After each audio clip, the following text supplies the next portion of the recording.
just suggest to the gentleman, Representative Bean, that an estimated 170,000 women in his district have a different last name on their birth certificate than is on their current photo ID, and roughly 397,000 residents of Florida's 4th District do not have a passport. It would cost them $51.7 million to secure one. With that, Mr. Speaker, I yield 1 minute to the gentleman, my friend from New Jersey, Mr. Conaway. The gentleman from New Jersey is recognized for 1 minute. Thank you, Mr. Speaker. I rise today in strong opposition to the SAVE Act. While everyday Americans are struggling from the fallout of Trump's disastrous tariff policies, Republicans are pushing through a bill that strips Americans' constitutional right to vote, a vote that was hard-won and for which many died. They claim the SAVE Act is intended to prevent undocumented immigrants from voting, but it's already illegal for them to vote, and it is extremely rare. In reality, the SAVE Act makes it harder for Americans, especially women and people of color, to participate in our elections.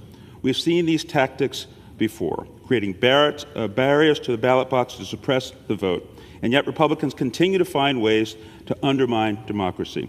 I urge my colleagues to take a hard look in the mirror and ask themselves, do you want to stand on the side of voter suppression, or do you want to stand on the side of democracy?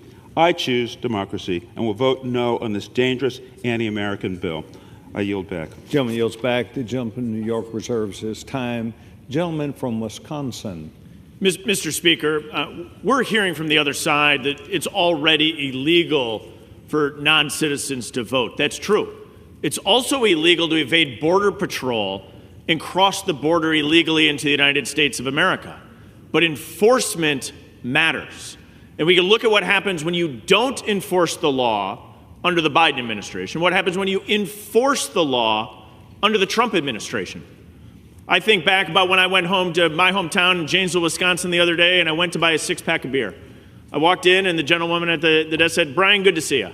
Went back, grabbed a 6-pack of beer, came up. She said, "Brian, I need to see your ID." Pulled out my ID and handed it to her. She reviewed it. She allowed me to purchase a 6-pack of beer. Am I the only one here that thinks it's absolutely absurd that we protect our beer more than we protect our ballots?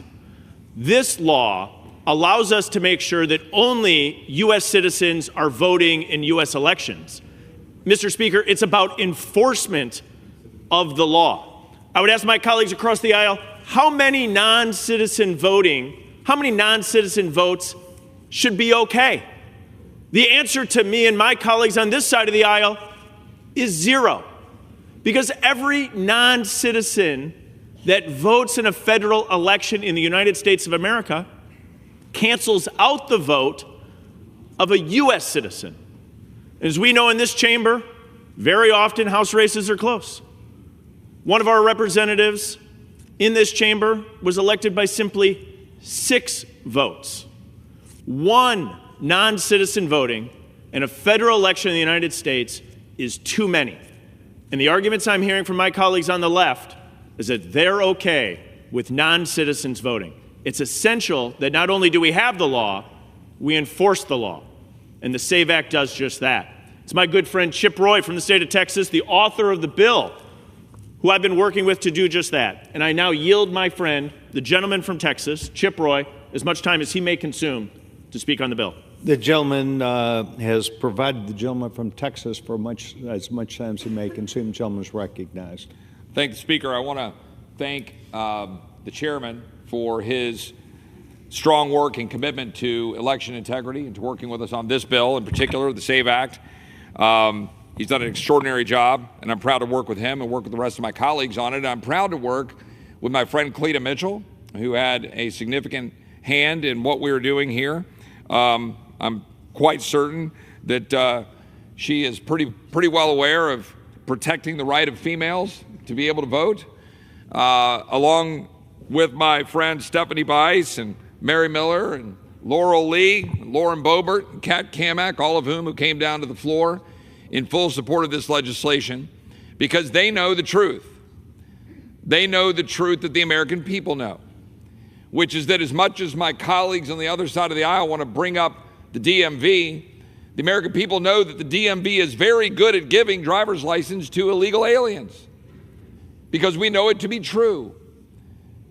We know that there are people who have been indicted for voting illegally. We know that there are voter rolls with massive numbers of people who are illegally present in the United States. We know that the previous administration let in millions of people into the United States, wrongfully and illegally under parole and asylum, blatantly abusing the law to put people in the United States that have no basis for being here, many of whom carried out dangerous acts against American people, killed American citizens, but importantly, have been registering to vote.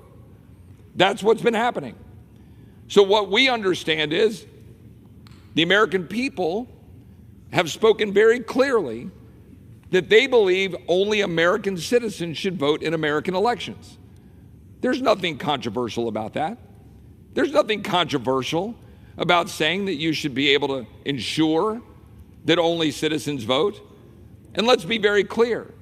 Federal law has currently been interpreted to prohibit states from being able to check citizenship. That's the truth. That's why the state of Arizona, for example, has two systems, one for state and local, one for federal.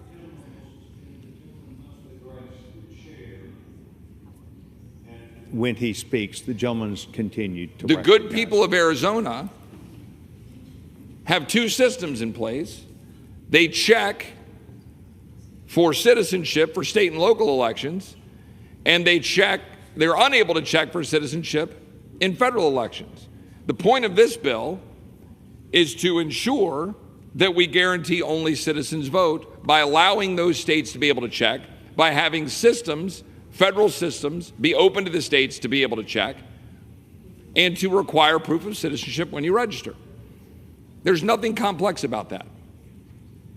There's nothing more sacred under the Constitution than ensuring that the people are able to have the voice in the election of the people that represent them in Washington and throughout the country. Once that is undermined, then people lose faith in the very institutions upon which this is built. This legislation is designed to restore that faith, to save our elections, to save election integrity. I'm proud to have worked on this bill with my friend, the chairman, with my colleagues on this side of the aisle. And I would note that 5 of my Democrat colleagues joined us last summer to vote for this bill. Hardly a partisan exercise. Hardly a partisan exercise to say that we should protect the elections of the American people. So I urge my colleagues to support this bill, to restore confidence and faith in our elections, to take a step forward in ensuring that people know that citizens will be in control of this republic as the founders intended. And I yield back. Gentleman yields back his time. I reserve. Gentleman from Wisconsin reserves his time. Gentleman from New York. Yes, thank you, Mr. Speaker. I have a inquiry on time. The gentleman from New York has 7 minutes remaining. Very good. Thank you, Mr. Speaker. I would like now to yield 1 minute to the gentleman from Alabama, my friend, Mr. Figures. Distinguished gentleman from Alabama is recognized for 1 minute. Thank you, Mr. Speaker. Look, all of my colleagues today are speaking about this bill, and it's personal to me because I represent Alabama. I represent the birthplace of the Civil Rights Movement, and I would be remiss not to mention that election integrity was not an issue that my colleagues have been pushing until Donald Trump told them that they should be pushing this issue. Americans have confidence in elections. But see, for me, it's about too many people doing too many things too courageously for me to be able to stand here today. Names like James Reed and Jimmy Lee Jackson and Viola Liuzzo, Andrew Goodman, James Chaney, Michael Schwerner. These are people who died for me to be here today. Congressman John Lewis, who most of you served with, died for me to be here today. And this bill would make it tougher than it has ever been in American history to register to vote at a time where we have the technological ability to be able to verify election eligibility. But we don't want to do that. We want to make it tougher for people to actually get registered to vote. And that is not what we should be doing. We should be making it easier for people to vote. Easier. Time has expired. I yield back. The gentleman yields back. The gentleman from New York reserves his time. Gentleman from Wisconsin. Mr. Speaker, can I inquire the time remaining? The gentleman has 3.5 minutes. Thank you very much, Mr. Speaker. I yield 1 minute to my friend and colleague, the representative from California, Mr. Kiley, to speak. The gentleman's recognized for 1 minute. Mr. Speaker, I rise today as a co-sponsor of the SAVE Act to advance the radical proposition that only American citizens should vote in American elections. Now, of course, this isn't radical at all. It is common sense. I think the vast majority of Americans would be shocked to learn that it elicits any opposition at all. In many states in this country, foremost my own state of California, the administration of our elections is completely out of touch with the rest of the developed world, falling well short of the standards that ought to exist in a modern democratic society. This measure, requiring proof of citizenship in order to vote, is a needed corrective. I believe in my state it will complement other initiatives that we are advancing now to require voter ID and to have a timely vote counting process in order to restore public confidence in our election process. What is at stake is not only election integrity and election security, but democratic legitimacy, ensuring that our people have the ability to express themselves fully and our own identity as a state and a country through the democratic process. I urge passage of this on a bipartisan basis. Gentleman's time has expired. I reserve. Gentleman from Wisconsin reserves his time. Gentleman from New York. Thank you, Mr. Speaker. I'd like to yield 1 minute to the gentle lady from California, Ms. Friedman. Gentlewoman from New York is recognized for 1 minute. California. California. Thank you. Thank you, Ranking Member Morelli. I rise in strong opposition to the so-called SAVE Act, a bill that is a modern-day poll tax targeting American women and low-income Americans. This bill bans voter ID. It bans using driver's licenses as voter ID unless they're backed by additional proof of citizenship, a requirement that excludes nearly all driver's licenses and real IDs issued today. Now, for women who have changed their names, often through marriage, this means showing a passport or a birth certificate that may not match their legal name. That would have meant that my grandmother, who had long since lost her birth certificate, would have been ineligible to vote under this bill. In California alone, that would include more than 7 million women. Now, this would force those women to pay $130 just to get a passport they need to vote. With nearly a third of Californians lacking passports, this bill would cost them more than $1.25 billion statewide. If you have to pay to vote, that's called a poll tax, plain and simple. It is also unnecessary red tape for people just trying to cast a ballot. This is a bill in search of a problem. We have enough trouble getting American citizens to vote. The gentleman's time has expired. The Yes, gentleman reserves his time. Does the gentleman seek to reserve your time? I reserve my time, Mr. Speaker. The gentleman reserves his time. The gentleman from Wisconsin. Mr. Speaker, I reserve. The gentleman will reserve his time pending his, I believe, close. The gentleman's given that right. The gentleman from New York. Thank you, Mr. Speaker. I'd like to yield to my dear friend, the gentleman from New York, Mr. Latimer. The gentleman For from 1 New minute. York is recognized. Thank you very much, Mr. Morelli. The American people in my district and in my state have spoken clearly. This bill is voter suppression, pure and simple. It's brought to us under the guise of stopping illegal voting. And when we analyzed voting in Westchester County, 1 million people that I was the county executive of, we found no appreciable illegal voting.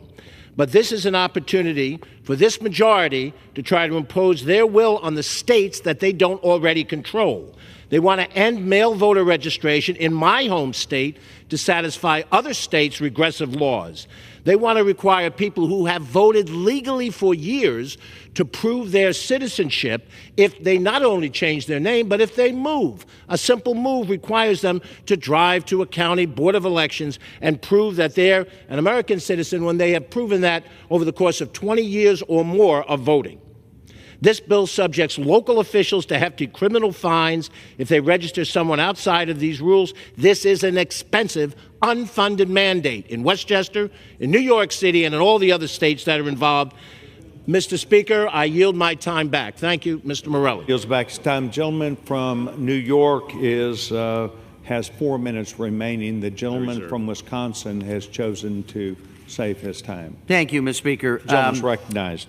Thank you, Mr. Speaker. I was remiss earlier. I do want to remind my colleague, Mr. Roy, an estimated 150,000 women in his district have a different name on their birth certificate than on their photo ID, and 336 residents of Texas's 21st district lack a passport to a cost of $43.7 million to those who would need to get a passport, should they choose that. Also, I'd like to remind my colleague, Representative Kiley, an estimated 135,000 women in his district have a different name, and roughly 268,000 residents of California's 3rd District do not have a passport. The cost to them for getting one, $34.8 million. And with that, I'd like to yield 2 minutes to my friend, the gentlelady from Texas, Ms. Johnson. The gentlewoman from Texas is recognized for 2 minutes. Thank you, Mr. Speaker. I rise today in opposition to the Voters' Republican Suppression Act. I want to give Republicans one chance to actually fulfill the rhetoric that they are spouting to the American people, which is actually giving people the right to vote. I appreciate that elections are to ensure, I appreciate efforts to ensure that our elections are safe, free from foreign interference, and that only U.S. citizens can vote. However, one of my concerns with this bill is that as it written, it does not allow for mail or online voter registration. This bill, let me be perfectly clear, requires hardworking American people, people who go to work at 8 in the morning, who don't get off till 5 p.m., to go in person to a voter registration office, to take off work, to go in person to register to vote. That is why I have offered an amendment to have online voter registration. There are millions of service members and their families serving our countries overseas, individuals with disabilities, seniors who are unable to vote in person. Why are we keeping these barriers for eligible citizens when the world is evolving around us? We live in modern times, and so many of our lives happen online, from daily activities. We can pay our bills, we can pay our taxes online. You can apply for college, you can apply for a car and home and everything else online. For this reason, at the appropriate time, I will offer a motion to recommit this bill back to committee. If the House rules permitted, I would have offered the motion with my common sense amendment to this bill. My amendment would ensure Americans could still register to vote and prove their citizenship, online or by mail. This is a simple common sense amendment, and it would make certain that we can care for the people who can't get out of their homes, and that this Congress is not depriving any eligible citizen of their right to vote. Republicans have refused this amendment. Republicans are refusing your ability to go and make it easy for citizens to register to vote in this country. Republicans can now vote to pass this amendment. I ask unanimous consent to insert the record of this text to this amendment, and I hope my colleagues will join me, and I yield back.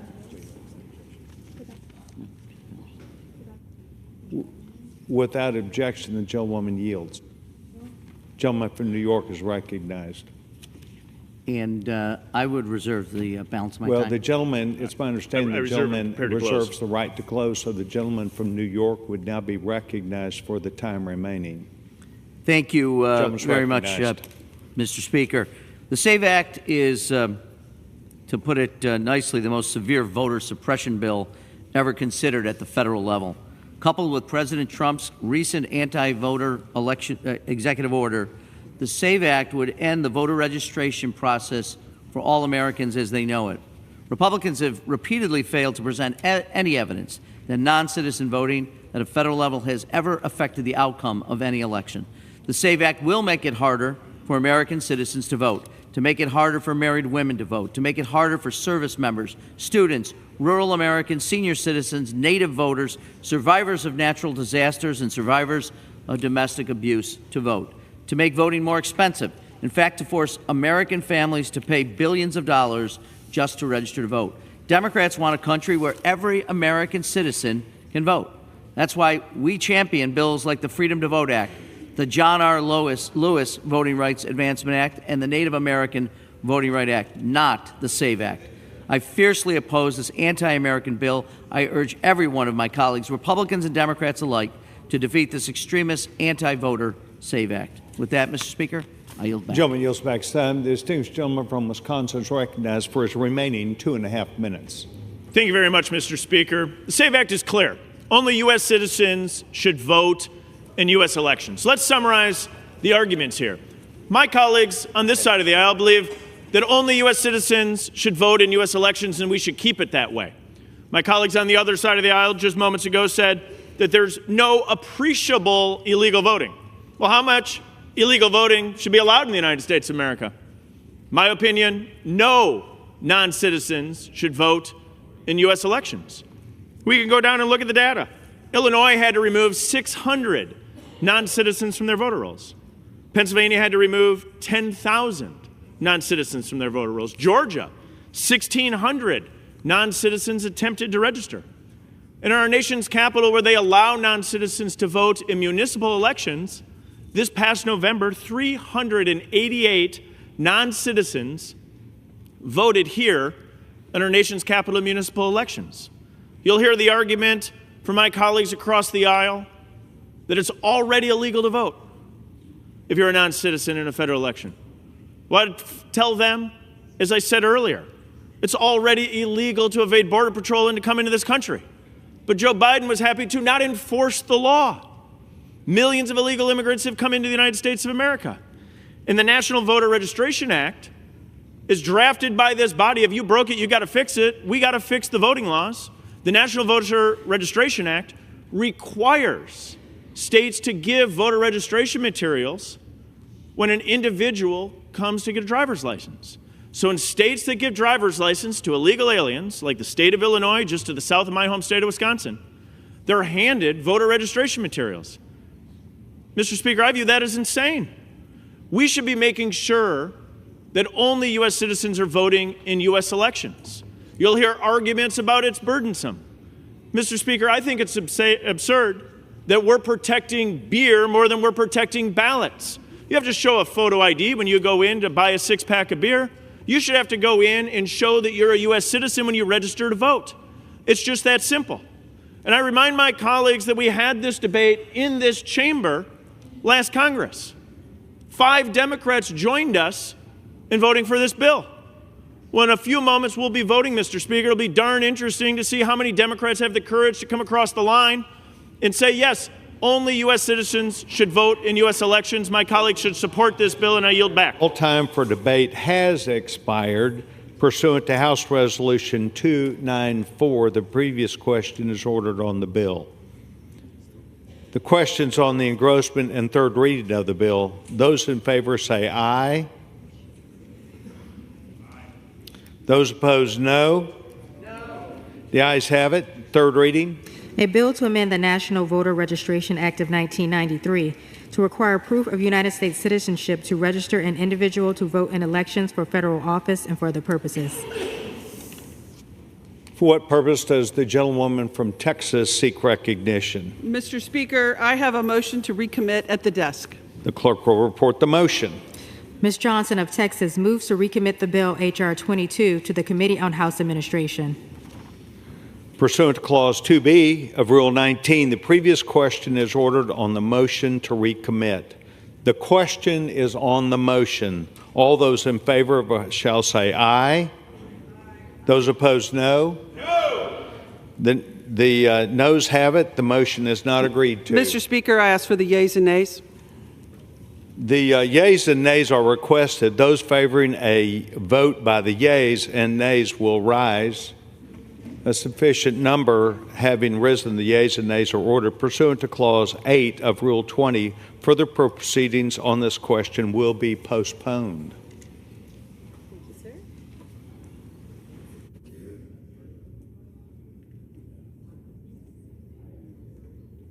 Will resume on questions previously postponed. Votes will be taken in the following order. The motion to concur in the Senate amendment to the House Concurrence Resolution 14 if ordered.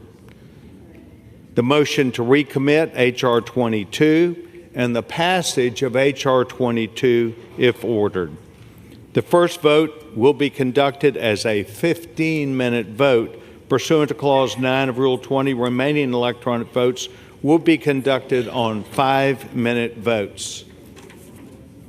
Pursuant to Clause 1C of Rule 19, further consideration of House Concurrent Resolution 14 will now resume. The clerk will report the title. House Concurrent Resolution 14, Concurrent Resolution establishing the congressional budget for the United States government for fiscal year 2025 and setting forth the appropriate budgetary levels for fiscal years 2026 through 2034. Senate Amendment. The question is on the motion offered by the distinguished gentleman from Texas, Mr. Arrington. Those in favor say aye. Those opposed, no. The ayes have it. The motion is agreed to, and without objection, the motion to consider is. I request the Excuse yeas me, and nays. gentleman from Wisconsin. Mr. Speaker, I request the yeas and nays. The yeas and nays are requested by the gentleman from Wisconsin. Those favoring a vote for the yeas and nays will rise. A sufficient number having risen, the yeas and nays are ordered. Members will record their vote by electronic device. This is a 15-minute vote.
promise to change their vote.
On this vote, the yeas are 216, the nays are 214. The motion is adopted. Without objection, the motion to reconsider is laid on the table.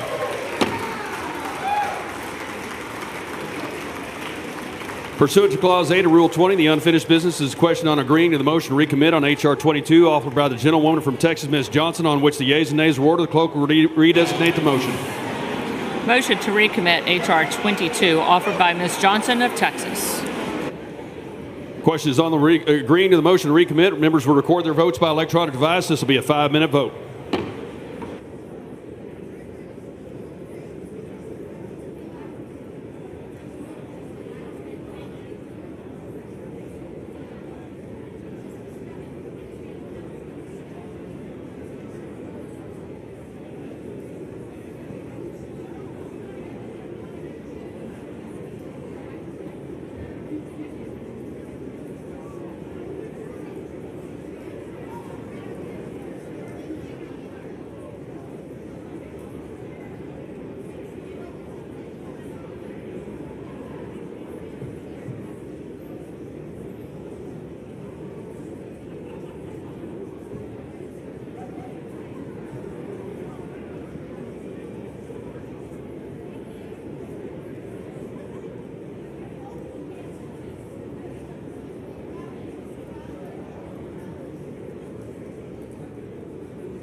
1 minute.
All members voted. Did anyone wish to change their vote?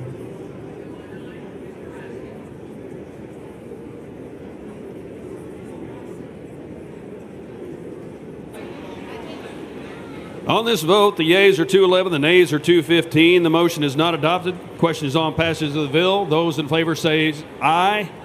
Those opposed say no. Oh. The ayes have it. The bill is passed. Mr. Speaker, For what purpose does the gentleman from New York seek recognition? I ask for the yeas and nays.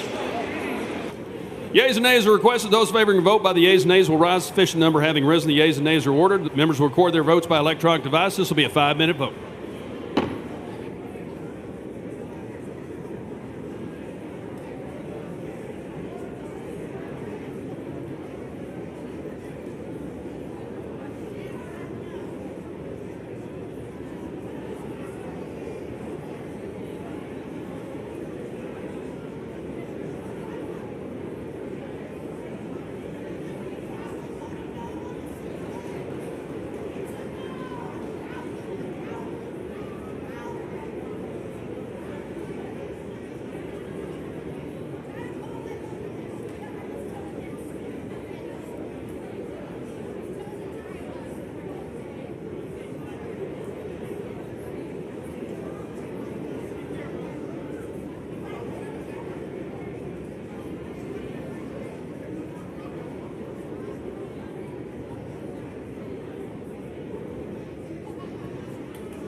members voting?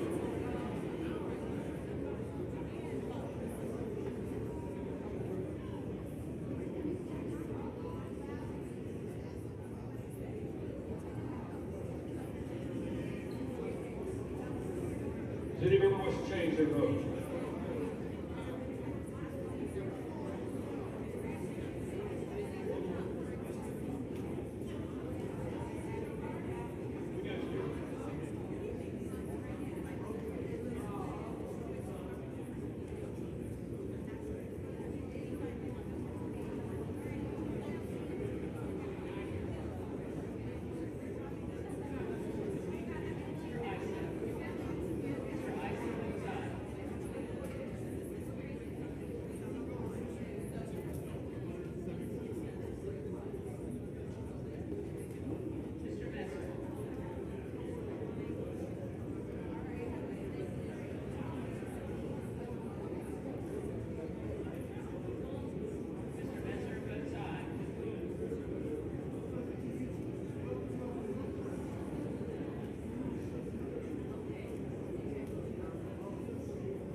On this vote, the yeas are 220, the nays are 208. The bill is passed without objection. The motion to reconsider is laid on the table.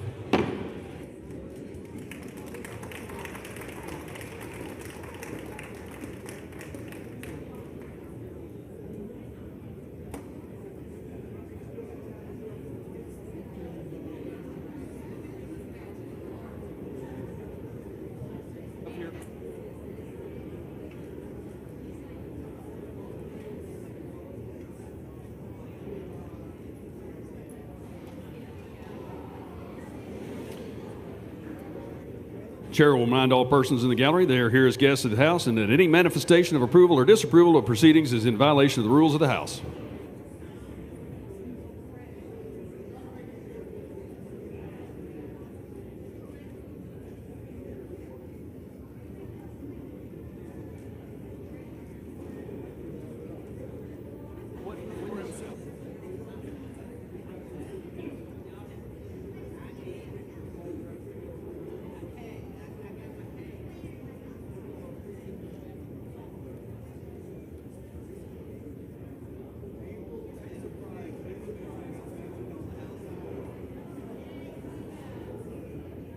The chair lays before the House an enrolled resolution. Figures no. Then what? House Joint Resolution 24, resolution providing for congressional disapproval under Chapter 8 of Title V United States Code of the rules submitted by the Department of Energy relating to Energy Conservation Program, Energy Conservation Standards for walk-in coolers and walk-in freezers.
House will be in order. The chair will now entertain requests for 1-minute speeches. For what purpose does the gentleman from New York seek recognition? I ask unanimous consent to address the House for 1 minute and to revise and extend my remarks. Without objection, the gentleman is recognized for 1 minute. Mr. Speaker, I rise today to honor a remarkable constituent and community leader, Alan Seaback, Sr. of Tappan, New York. Alan is a lifelong resident of Tappan and a U.S. Navy veteran who served our nation during the Korean War. But his service didn't stop when he returned home. In fact, it was just getting started. He joined the Volunteer Fire Association of Tappan in 1950, and for nearly 75 years, he's been a cornerstone of the department. Alan served as chief of the Tappan Fire Department from 1965 to 1967, and again from 1972 to 1974. He later became fire commissioner, a role he held for 27 years, 13 of them as chairman of the district. Alan's leadership, mentorship, and tireless dedication to the safety and well-being of his neighbors have left a lasting mark not only on the department, but on the entire Tappan community. As one local fire leader put it, Alan Seaback is the Tappan Fire Department. I want to thank Alan for everything he's done for the people of Tappan, of Rockland County, and of New York's 17th District. His legacy of service is the best of who we are, and I am proud to call him a friend. Mr. Speaker, I yield back. For what purpose does the gentleman from Illinois seek recognition? Mr. Speaker, I seek unanimous consent to address the House for 1 minute to revise and extend my remarks. Without objection, the gentleman is recognized for 1 minute. Mr. Speaker, today I rise to honor the 10-year anniversary of Beyond Legal Aid, a vital community-driven legal advocacy organization that has spent the last decade advancing justice from the ground up. They've successfully built a grassroots network of lawyers and advocates to address critical legal needs to close the equity gap in justice. Their work is grounded in fundamental truth that an injustice to one member of our community is an injustice to all of us.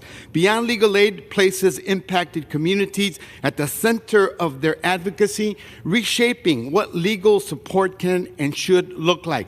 Beyond Legal Aid in Chicago has worked for 10 years to inspire and enact change across my district and has represented over 5,000 clients in immigration and housing cases. As an ardent supporter of community-driven grassroots activism, I commend Beyond Legal Aid for 10 years of fighting against systematic inequities. I sincerely appreciate your dedication and look forward to supporting Beyond Legal Aid in building towards a world where justice is not a privilege, but a birthright. I yield back. For what purposes does the gentleman from Nebraska seek recognition? Without objection, the gentleman is recognized for 1 minute. Thank you, Mr. Speaker. Today I rise to recognize the life of Harry Lynn of Scottsbluff, Nebraska, a family man, beloved community member, and World War II veteran. Sadly, Harry passed away last week at the age of 102. Despite the initial draft deferment due to significant visual impairment, Harry enlisted in the U.S. Army, where he became recognized as one of the Army's top 3 Morse code operators. He became a Morse code instructor and rose to the rank of Staff Sergeant. This year, we celebrate the 80th anniversary of the Allied victory because of the sacrifices of heroes like Harry. His determination to do his duty, despite personal adversity, displayed the true Nebraskan spirit to answer the call of service in one of the most challenging times in our nation's history. He and each of America's World War II veterans deserve our deepest gratitude and most sincere thanks. On April 2nd, Harry and his daughter Sherry were tragically killed in a car accident. I extend my condolences to the family members and celebrate the life of this American patriot. Harry's memory and example of service will live on in our hearts. Thank you. I yield back. For what purposes does the gentlewoman from Florida seek recognition? Speaker, I ask unanimous consent to address the House for 1 minute and revise and extend my remarks. Without objection, the gentlewoman is recognized for 1 minute. Thank you, Mr. Speaker. I rise to celebrate my Florida Gators, the University of Florida men's basketball team, for winning the 2025 National Championship. It's their third title and the first since back-to-back Gator wins in 2007. In a heart-stopping final, mostly my heart, they erased a 12-point second-half deficit to defeat the amazing Houston Cougars 65-63. Under Coach Golden, they showed the resilience, discipline, and heart that epitomizes Gator athletics. Walter Clayton Jr., the tournament MVP, led that charge, proving time and again that he and his teammates rise to the occasion when it matters most. But this championship is more than just a trophy. It's a symbol of UF's excellence, both on and off the court. It reflects the strength of our state's public universities and the pride we all share as Floridians. The Gator Nation is still humming, and as a proud alum, along with my dad, brother, husband, and all three of my kids, let me just say it's great to be a Florida Gator. So congratulations to all the players and coaches and all the students and alumni who cheered them on. Our Gator boys stayed hot and brought a title home. Go Gators! I yield back. For what purposes does the gentleman from North Carolina seek recognition? Request unanimous consent to address the House for 1 minute. Without objection, the gentleman is recognized for 1 minute. In America, you can't drive a car, board a plane, buy fireworks without an ID proving you are who you say you are. So white folks are allowed to vote to decide the future of this country without proving that they are a citizen first. Mr. Speaker, I rise today in honor of the House passing the SAVE Act just moments ago. It's common sense that only American citizens should be able to vote in American elections. Congressman Chip Roy's SAVE Act will close election loopholes by ensuring that every state requires voters to provide proof of citizenship before registering to vote. When non-citizens go to the ballot box, the electoral system is compromised and American votes are diluted. The American people have the right to determine the future of our country, and we refuse to be disenfranchised by illegal votes. I was proud to support the SAVE Act when it passed the House today. And Mr. Speaker, I yield back my time. For what purposes does the gentleman from North Carolina seek recognition? Mr. Speaker, I ask for unanimous consent to address the House for 1 minute. Without objection, the gentleman is recognized for 1 minute.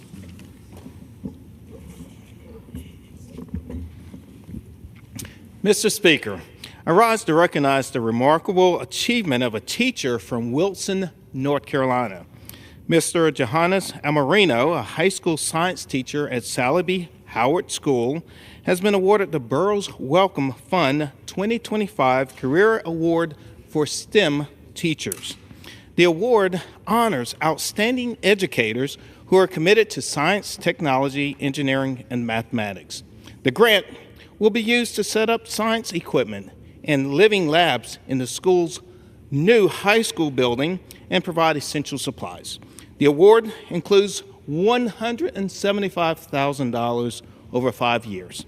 STEM will play a crucial role in the future of education, and Mr. Marino is proving that North Carolina is leading the way. Congratulations to Sally B. Howard School. Mr. Speaker, I yield back. For what purposes does the gentleman from Mississippi seek recognition?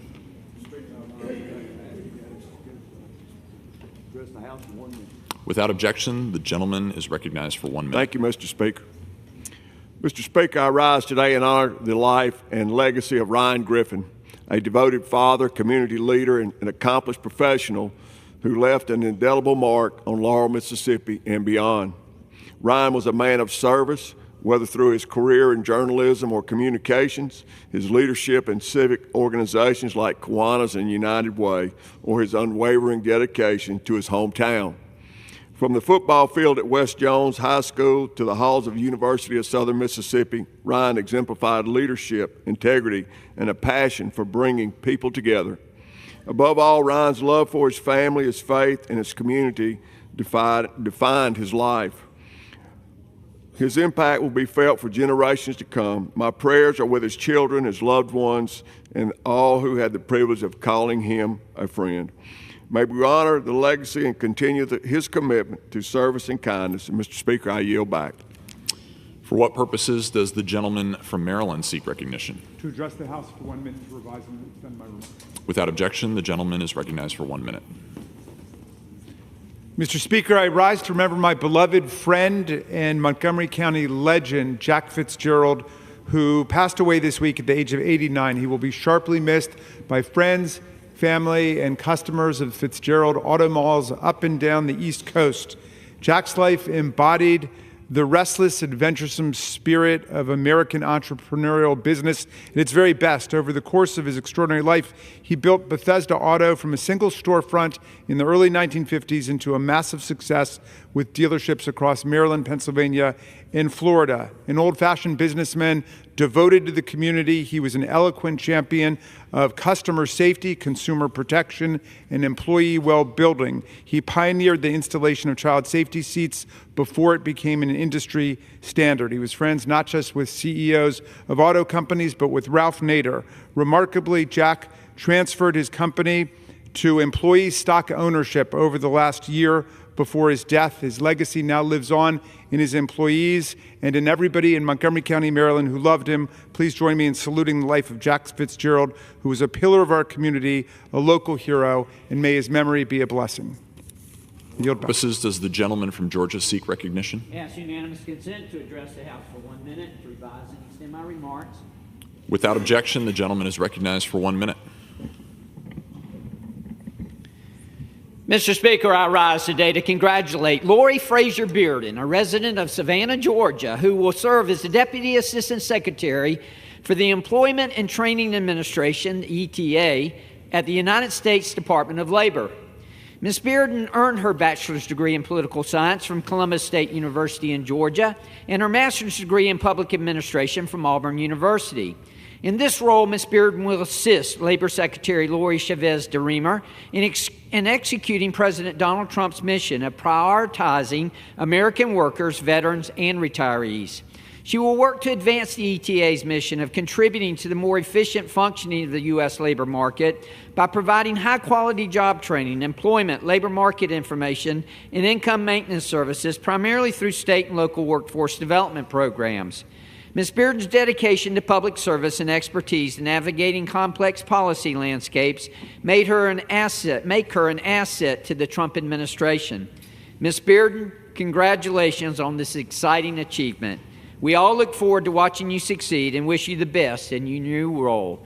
Thank you, Mr. Speaker, and I yield back. For what purpose does the gentlewoman from Ohio seek recognition? I ask unanimous consent to address the House for 1 minute and to revise and extend my remarks. Without objection, the gentlewoman is recognized for 1 minute. Thank you, Mr. Speaker. I rise today to honor U.S. Coast Guard Admiral Linda Fagan, a trailblazer. Her decades of service have strengthened our nation and brought pride to the people of Ohio.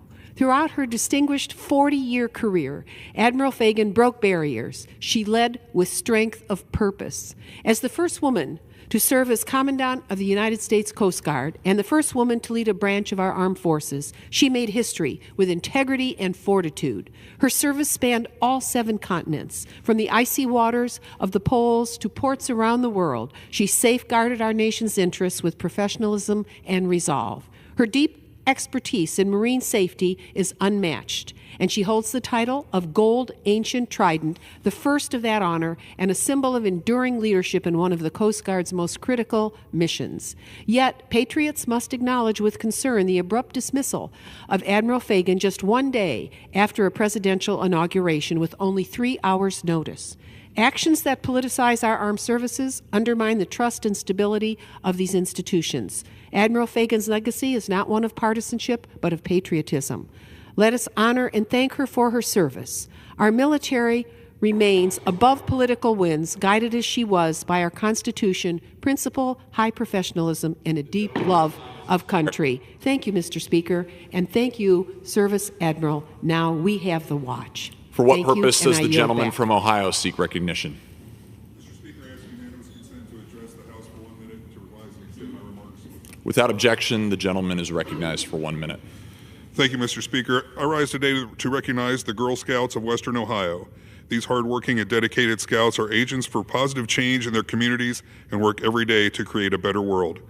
In 2024, 44 senior and ambassador Girl Scouts from the Girl Scouts of Western Ohio earned the prestigious Gold Award.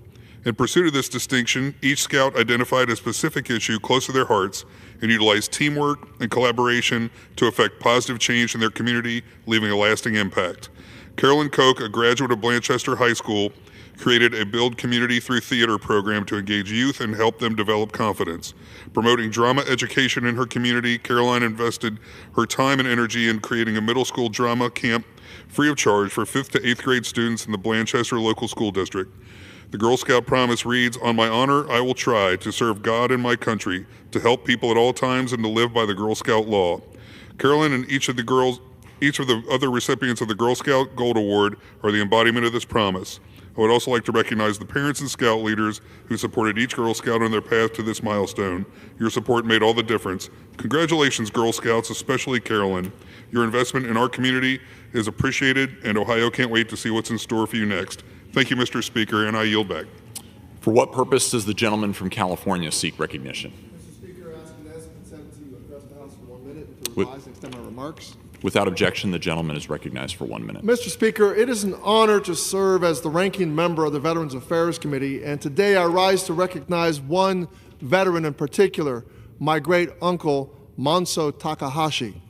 Uncle Mon served in the legendary 442nd Infantry Battalion and gave his life in service to our nation on this very day 80 years ago.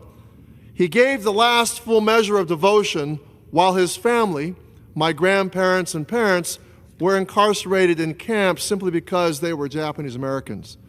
Uncle Mon's story is just one of nearly 18,000 Japanese American soldiers who embodied the motto, "Go for broke." They risked everything for a country that had denied them so much because they believed in the promise of America. But that promise is fragile. The Trump administration erased the story of the 442nd from the Army's website and now seeks to gut the care our veterans have earned.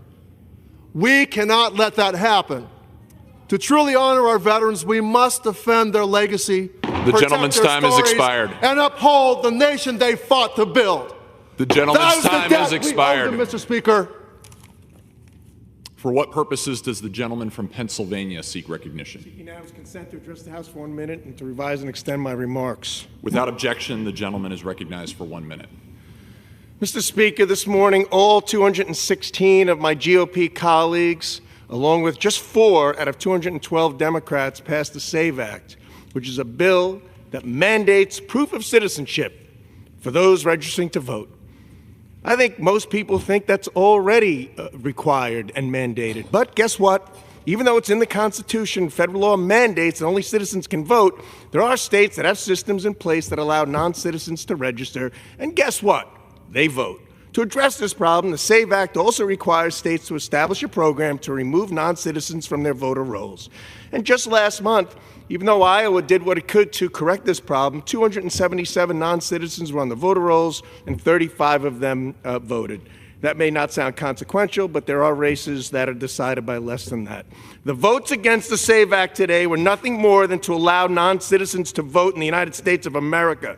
I think that falls into the category of the 80-20 position. All I know, Mr. Speaker, is a vote against the SAVE Act today was a vote against American citizens' voting rights. I yield back. For what purpose does the gentlewoman from New York seek recognition? Mr. Speaker, I request unanimous consent to address the House for 1 minute to revise and extend my remarks. Without objection, the gentlewoman is recognized for 1 minute. Thank you, Mr. Speaker. Today, I am so proud to honor Isaac Samuelson, a young leader from Long Island and a member of Boy Scout Troop 613 based in West Hempstead. Isaac spearheaded a project to preserve over 20 years' worth of religious texts, prayer books, and educational materials that had just been stashed away somewhere in his synagogue. He, along with his family, friends, and Troop 613 members, spent hours organizing, ensuring that important religious materials could be preserved and used by future generations. Isaac exemplifies the values of Boy Scouts and civic responsibility. He is a role model, not just for young people in our community, but for all of us. Thank you, Isaac, for your leadership in our community. I'm so proud to be your representative. Thank you, Mr. Speaker. I yield back. For what purpose does the gentlewoman from California seek recognition? I rise to address the House for 1 minute and to revise and extend my remarks. Without objection, the gentlewoman is recognized for 1 minute. Okay. Thank you. Today marks 46 years since Taiwan Relations Act became law. This landmark bill has strengthened the partnership with Taiwan and shaped America's foreign policy in the Indo-Pacific region. And I want to recognize that Taiwan is a trusted leader in freedom, democracy, and trade, and is also a needed partner in security against shared interests or shared threats. As chairwoman of the East Asia and Pacific Subcommittee, I have worked on bipartisan bills to give Taiwan a rightful seat at the table in international organizations such as WHO and IMF. And I led the charge to track and ensure efficient delivery of weapons that Taiwan has purchased from the United States. This year, I introduced a bipartisan, bicameral bill to enhance U.S.-Taiwan economic and trade ties. Our partnership with Taiwan is more important than ever. Thank you, and I yield back. For what purpose does the gentleman from Virginia seek recognition? Without objection, the gentleman is recognized for 1 minute. Thank you, Mr. Speaker. Yesterday, the president posted on social media, quote, "This is a great time to buy." And then shortly after that, he paused his tariff plan, the very one that sent markets into a tailspin. The market bounced back, although it's down again. And the president celebrated in the Oval Office with top financial executives. And they celebrated at whose expense? The parents who watch their kids' college savings accounts get depleted, the retirees who rely on their investments to carry them through their remaining years, and the small business owners, including many in my district, who don't know how to plan and don't know how to keep the lights on at this point. This wreaked havoc on millions of Americans, and those Americans also deserve to know about what happened and who profited off of it. Did the financial executives know about what was going to happen? Did the president's donors know? Who knew and who profited from this great time to buy tweet and everything that was leading up to it? We need a full investigation into what happened and who profited from it. The American people deserve better. I yield back. For what purpose does the gentleman from Indiana seek recognition? Without objection, the gentleman is recognized for 1 minute. Thank you, Mr. Speaker. Today, I somberly rise to recognize the tremendous life and career of the Honorable Judge Michael J. Kramer from Ligonier, Indiana. Judge Kramer was a well-recognized titan of the judicial branch in the state and beyond. Prior to his sudden passing last month, he achieved the legendary feat of becoming the longest-serving judge in Noble County history. His many accomplishments include being named Distinguished Hoosier by former Governor Frank O'Bannon, being named Volunteer of the Year by Drug Free Indiana, and becoming Advocate of the Year for the Community Anti-Drug Coalitions of America. Michael was serving as the chair of Drug Free Noble County and was a member and former president of the Noble County Bar Association at the time of his passing. Noble County was lucky to have lived under the unbiased and truth-seeking gavel of Judge Kramer. He will be sorely missed by his surviving family and the community he loved so much. Despite his unexpected passing, the institutions he helped form and the community he made safer will continue to honor his memory and legacy. The world can use more men like Judge Michael Kramer. Mr. Speaker, I yield back. For what purpose does the gentleman from Virginia seek recognition? Mr. Speaker, I ask unanimous consent to address the House for 1 minute and to revise and extend my remarks. Without objection, the gentleman is recognized for 1 minute. Mr. Speaker, I rise today to congratulate the Fredericksburg Nationals on winning their first ever Carolina League Championship. Under manager Joe Lowry's leadership, the team made a thrilling late-season run and delivered a dominant performance to win the championship. Standout prospects like Seaver King and Travis Sikora showed incredible talent, while veteran leaders brought unity and heart to the clubhouse. My team was honored to represent a congratulatory letter when joining your recent ring ceremony and celebration. This win is not just a triumph for the team, it's a moment of pride for owner Art Silber and his family and the entire Fredericksburg community. Congratulations to the Fredericksburg Nats on the unforgettable season and championship well earned. I yield back. Gentleman from Pennsylvania seek recognition. 1 minute and to revise and extend my remarks. Without objection, the gentleman is recognized for 1 minute. Mr. Speaker, I rise today with a heavy heart to honor the lives of Christopher Camp and his beloved sons, David and Thomas, of Bristol Borough, Bucks County, Pennsylvania. A father and two sons bound by an unshakable love and now mourned in the wake of an unfathomable tragedy.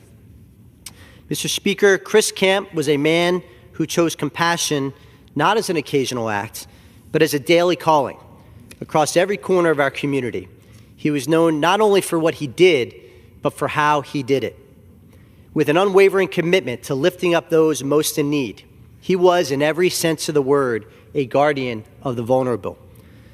To the homeless, to those struggling with mental health challenges, Chris was a lifeline. He met people in their lowest moments and helped them chart a path back to hope and dignity. And even in his final moments, as Thomas struggled, Chris and his son David did what they have always done. They responded with love. And in their courageous attempt to save him, they gave their own lives, a sacrifice that speaks to the very core of who they are as human beings. Mr. Speaker, the magnitude of this loss has reverberated throughout Bristol Borough and our entire Bucks County community and far beyond. May we remember Chris for how he lived with open hands, an open heart, and a tireless devotion to the forgotten and to the unseen. Today, Mr. Speaker, let us lift up the Camp family in our prayers and let us commit to carrying forward Chris's legacy, to serve with compassion, to love without condition, and to never turn away from those who need us most. Mr. Speaker, I yield back. For what purpose does the gentleman from California seek recognition?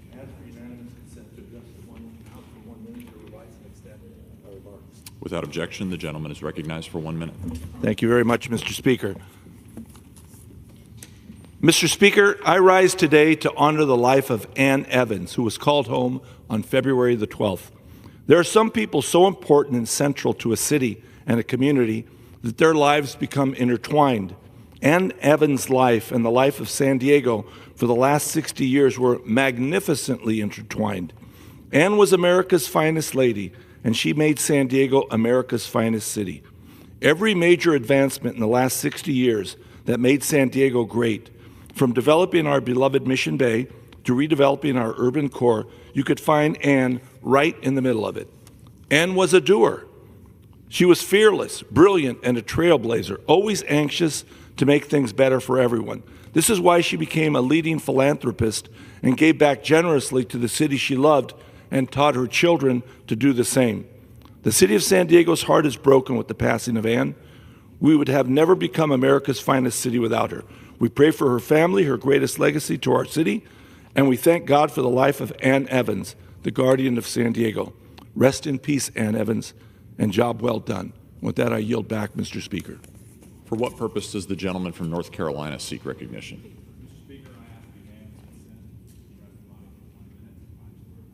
Without objection, the gentleman is recognized for 1 minute. Mr. Speaker, it is my honor today to wish the happiest of birthdays to my dear friend and brother in Christ, Richard Lockamy. I have known Richard for as long as I can remember. With age, the more I admire and respect and appreciate Richard is growing with every day. Briefly, Richard grew up in Benson, North Carolina, the oldest of four. He attended Shaw University, followed by North Carolina State University, where he received a graduate degree in mathematics. He married Lena Lockamy, with whom he shared 48 wonderful years of marriage before Lena passed into her eternal heavenly home nearly 5 years ago. Richard and Lena had one son, Marcus, who in his own right is now a wonderful man. Professionally, Richard has worked at some of the world's leading companies, and for decades he has taught at the high school and collegiate level. But despite his many professional accomplishments, what truly set Richard apart in my life and in the life of many others is his faithful service to his Lord and Savior, Jesus Christ. With each day, in every encounter, Richard's witness is as apparent as it is infectious. I saw this personally in the Raleigh men's class of Bible Study Fellowship. The gentleman's time has expired. Where for nearly 40 years, Richard met with dozens of men each week. Gentleman's time has expired. Richard Happy birthday. For what purpose does the gentlewoman from Oregon seek recognition? Mr. Speaker, I request unanimous consent to address the House for 1 minute and to revise and extend my remarks. Without objection, the gentlewoman is recognized for 1 minute. Thank you, Mr. Speaker. Mr. Speaker, today, House Republicans betrayed their mothers, their sisters, their daughters, and every woman in their life. The so-called SAVE Act is an anti-woman, anti-democracy voter suppression bill cloaked in lies about election integrity. With this vote, House Republicans have jeopardized access to the ballot box for nearly 70 million American women. That isn't just a number, it's personal. It's the working mom in Sandy who can't afford to take time off work to go get paperwork. It's the woman in Portland whose name no longer matches her birth certificate and doesn't have $160 for a passport. In the year 2025, I cannot believe I have to come to the House floor to argue for a woman's right to vote. But I will fight this Republican effort to disempower women today and every single day if I need to. As a mother, I will not allow this country to continue to strip our daughters of their rights. We cannot force them to grow up in a world where they have fewer rights than their mothers and grandmothers. I call on my Senate colleagues to show courage and defeat this despicable. Expired. Thank you, Mr. Speaker. For what purpose does the gentleman from Wisconsin seek recognition? I'd like to speak for a minute. Without objection, the gentleman is recognized for 1 minute. On committees I was on yesterday, immigration was a topic that was brought up, and it seemed apparent to me that the party on the other side of the aisle didn't understand why we have immigration laws. First of all, it's a complete insult to the over 800,000 people who are sworn in as new citizens in this country annually. Secondly, we have to make sure the next generation of Americans here think like Americans fit in our culture, which means they're law-abiding. Just in general, the idea of having 1 million people come here without breaking the law to come here or say they need asylum when they don't means they're not going to fit in with our culture. But finally, I want to share a word from Mark Ryle, back from my state legislative days of the Carpenters Union. Again and again, he'd come into my office saying that his guys, his union carpenters, were being undercut by people coming here illegally. And he demanded that we crack down on that. Illegal immigration drives down wages of Americans who are already here. The gentleman's we heard time that has expired. yesterday as the Democrats were claiming that if we kicked out the illegals, we'd have the cost of things go up, as they will. Thank you. For what purpose does the gentlewoman from Arizona seek recognition? Mr. Speaker, I ask unanimous consent to address the House and revise and extend my remarks. Without objection, the gentlewoman is recognized for 1 minute. Mr. Speaker, I rise in firm opposition to the Republican passage of the so-called SAVE Act, an act of legislative voter suppression that will make it much harder for most people to vote, the cornerstone of our democracy. This bill, which just passed the Republican House, is designed to combat a non-existent problem. Non-citizens are already not allowed to vote under federal law. Instances of fraudulent non-citizen voting are exceedingly rare. You are literally more likely to get struck by lightning than encounter non-citizen voting.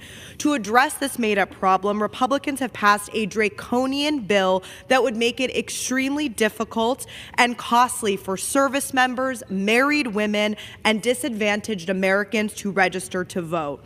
In most cases, it requires a person to present their birth certificate matching a current ID. There are no exceptions for the 70 million American women who change their married name.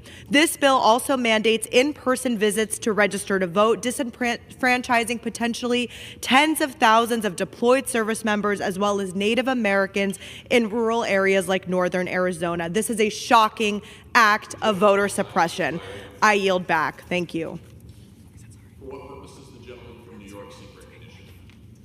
Mr. Speaker, I ask unanimous consent to address the House for 1 minute and to revise and extend my remarks. Without objection, the gentleman is recognized for 1 minute. Thank you, Mr. Speaker. House Republicans just passed their budget plan. President Trump's big, beautiful bill, again. The first version didn't cut enough from critical programs like Medicaid and SNAP. This budget is a direct attack on the working and middle classes, all while handling more than $7 trillion in tax breaks for billionaires. Over 196,000 residents in my district are at risk of losing Medicaid coverage, including 73,000 children and 27,000 seniors in one district. 74,000 people who count on SNAP may not be able to put food on the table. People who are covered through the Affordable Care Act will see premiums rise by an average of almost $3,000 a year. This is what President Trump called beautiful. It's anything but. This budget won't lower costs. Coupled with the president's thoughtless tariff policies, will make life more expensive for our neighbors. We're making a beeline to a MAGA recession and perhaps a MAGA depression. This is reverse Robin Hood, stealing from the lower and middle classes to benefit the wealthiest. The gentleman's time has expired. Un-American. I yield my time back, Mr. Speaker. For what purpose does the gentlewoman from New Mexico seek recognition? Good morning. I ask for unanimous consent to address the House and to revise and extend my remarks. Without objection, the gentlewoman is recognized for 1 minute. Thank you. Mr. Speaker, I want to take a moment today to share a story of why we are fighting and who we are fighting for. Every day, this administration claims they're trying to make America healthy again, and yet everything they are doing seems to indicate that they are trying to make us sicker again. They've fired 10,000 HHS health professionals, and on this floor this week, the GOP passed a reconciliation package that would cut Medicaid by billions of dollars. Every day, my constituents ask, how can this cruel agenda continue? Yesterday, I met with Rochelle Titman, a mom of 4 who was diagnosed with cancer when she was 29 weeks pregnant 8 years ago. But by the grace of God, her family, and the medical advancements made possible by the HHS, by the National Institutes of Health, by the CDC, she is here today, and her youngest daughter, Ray, is in the 2nd grade. These are the people we are fighting for. This is why we are fighting back, and this is why we oppose this cruel agenda. I yield back. The chair lays before the House a communication. The Speaker's Rooms, Washington, D.C., April 10th, 2025. I hereby designate the period from Thursday, April 10th, 2025, through Sunday, April 27th, 2025, as a district work period under Clause 13 of Rule 1. Signed, Mike Johnson, Speaker of the House of Representatives.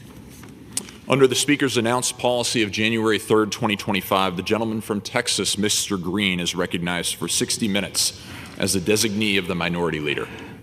Thank you, Mr. Speaker. Mr. Speaker, and still I rise. And I rise today to initially extend greetings to all, especially those who are traveling over this season of resurrection. In my church, I'm a Christian, we commemorate and celebrate Easter. So I want to let everyone know that I appreciate those who do, and to those who do not, I understand. But I also want to give a special expression of gratitude and thanks to the thousands of persons who have literally called my office, sent cards, greeted me along life's way to give me a pep talk or to simply say to me, we appreciate what you're doing. It means a lot to me to have people that I do not know, many of whom I will never meet and greet, to simply say to me, we want you to continue to do what you're doing. And as you know, Mr. Speaker, I have been censured. I have been censured. I was censured, but not silenced. Censured, but not silenced. I am here today because I was censured, but not silenced. And today, as a person who still speaks truth to power, also speaks truth about power. Speaking truth to power is not as difficult as it is to speak truth about power. To speak truth to power, you but only have to go to power and say, there is a problem. and you and I can solve it. That's speaking truth to power. But when you speak truth about power, you go to power and say, there is a problem, and you are it. I speak truth about power and to power. And today I'm going to speak truth to power as it relates to the president's tariff. The president's tariff. One has to ponder why the President of the United States of America would put so much emphasis on these tariffs, emphasizing the tariffs for many, many years, I'm told, but put emphasis on the tariffs to the extent that he nearly drove the economy into a ditch. Colloquial way of saying driving the economy into an area wherein it would suffer greatly. The president put a lot of emphasis on this. He was just obsessed with the tariffs. And we have to ask ourselves, why was he obsessed with the tariff? And I'm going to answer these questions, and I'm going to answer this question as it relates to the president's obsession and how it will impact you. It's important for you to understand how this obsession would impact you, how it would impact billionaires, how it would impact your life. I will answer the question, how it will impact you. It's important for me to call to your attention that the president has a book that you are familiar with. It is styled The Art of the Deal. The Art of the Deal. Well, I want to introduce you to the president's Art of the Steal. Art of the Steal. A steal can be an underhanded way of acquiring something. The art of the steal. Here is how it works. The president, with his tariffs, will continue. At one point, it was going to be unimaginable, but he has reduced it. Let's just say 10%. There's a 10% tariff. This tariff is collected at the point of entry into the United States of goods that an importer desires to purvey in this country. He wants to sell it, or she wants to sell it. They want to sell it. They want to sell these goods. So they have to pay this tariff. And this tariff has to be paid that the president would add to the goods. Let's say you have something that costs $40,000 coming into the country, tariff of 10%. So that's going to give you an additional $4,000. This additional $4,000 is collected at the point of entry, and the person importing has to pay the tariff. Has to pay the tariff. This is the Trump tariff tax at this point. And when that tariff is paid, that money goes into the Treasury of the United States of America. The same place that your tax dollars will go, into the Treasury of the United States of America. Tariff, collected, port of entry, let's say $4,000 on a $40,000 item, if it's a 10% tariff. And when it is collected, it goes again, important to remember, into the Treasury. Now, that person who imports and has this additional tax now to deal with will do what you will see when you buy something and you're in a state that has a sales tax. You'll see that the item costs X amount of dollars.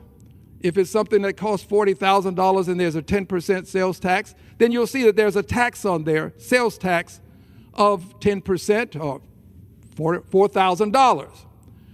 Well, here is where the stealth comes in.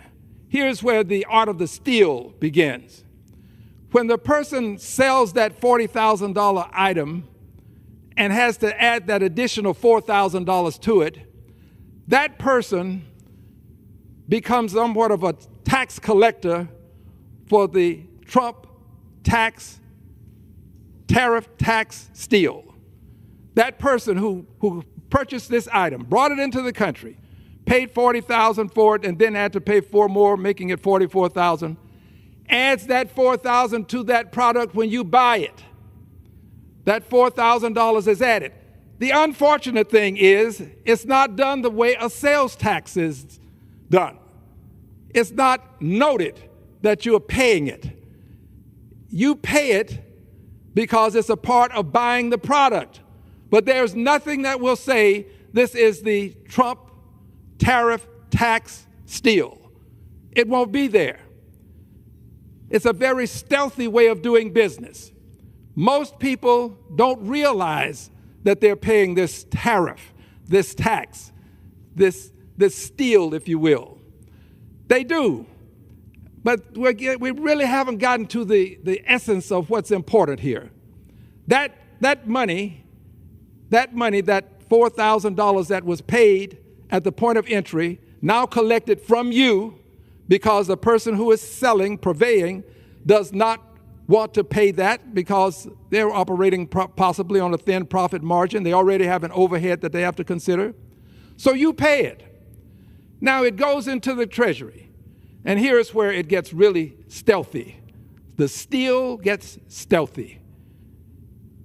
Because at some point, the president is desiring to say, I gave you a tax break.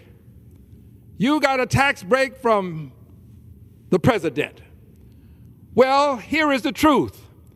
That tax break that you think you're getting or may get, and the billionaires will get, that's the money that came out of your pocket. The president was desiring to get this huge tariff because that would be more money in the coffer coming out of your pocket so that it could then be some of it. You don't get it back dollar for dollar. You might get some of it back. Some. You may not get any depending on your tax circumstance. The billionaires will get plenty. You may not get any. This is a stealthy way of doing business. It's a steal. This is why it is the art of the steal that has been developed by this president so that he can take money out of your pocket, put it into the Treasury, and then say later on, you now have a tax break. I think that people who understand this will understand why tariffs are not always a great benefit to you. They can be a benefit in some circumstances, but remember, the president was putting a tariff on some 90-plus countries. He was putting a tariff on any and every country that he could find a means by which he could tax with a tariff. And some places didn't have people to actually tax with a tariff, just animal life. But he was desperate because he wants to get money into the coffer, the Treasury of the United States of America, so that he can then say to you, you have now a tax break. Some of you may, billionaires will, have a tax break, but it's really money out of your pocket that is being returned to you in a diminished fashion. This is the art of the steal as perfected, or as is being perfected by our president. Our president understands also that there are other ways to get money into this coffer, the Treasury.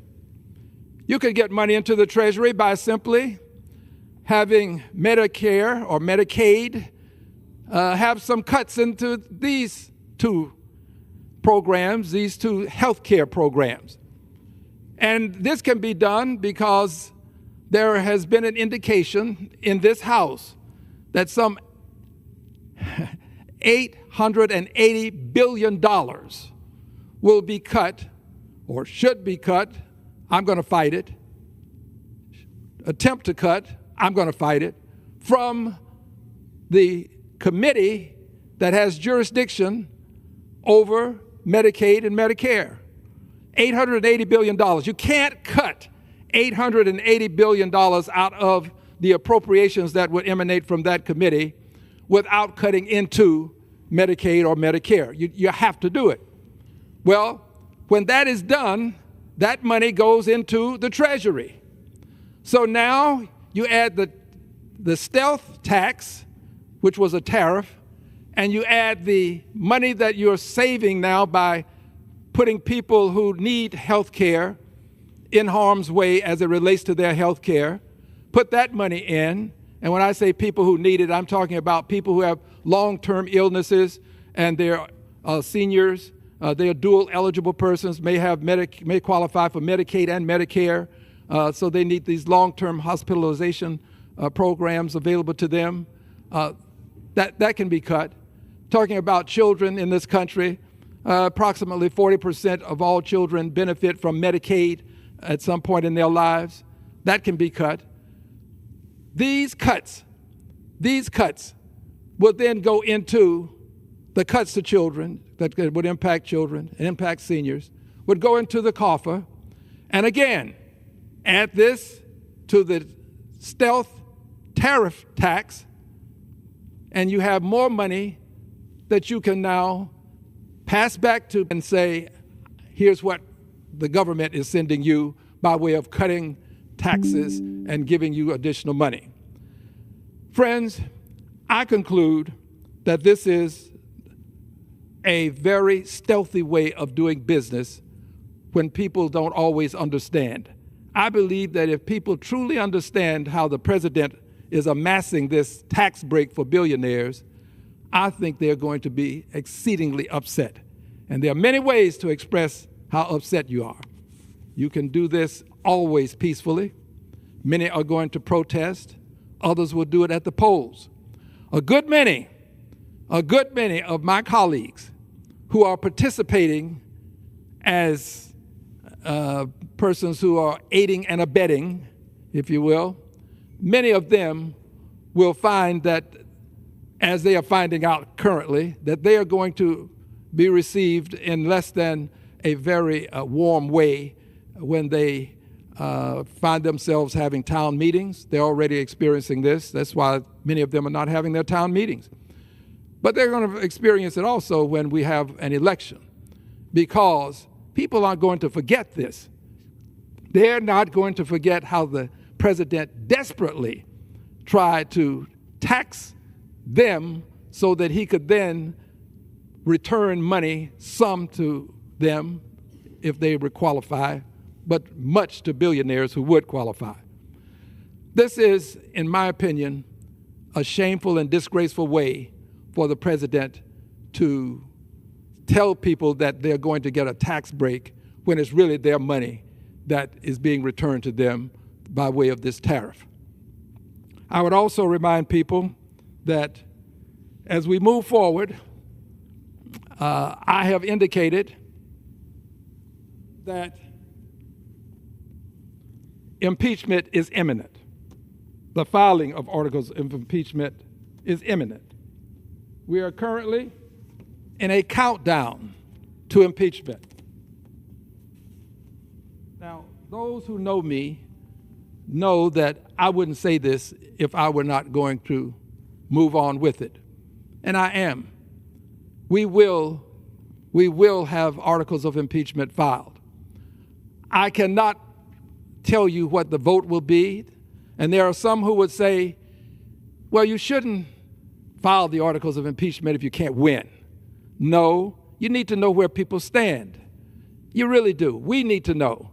I heard a member just yesterday indicate that we need to have a certain thing brought before the House to understand where people are. It is not unusual for us to have votes to find out where people are on certain issues.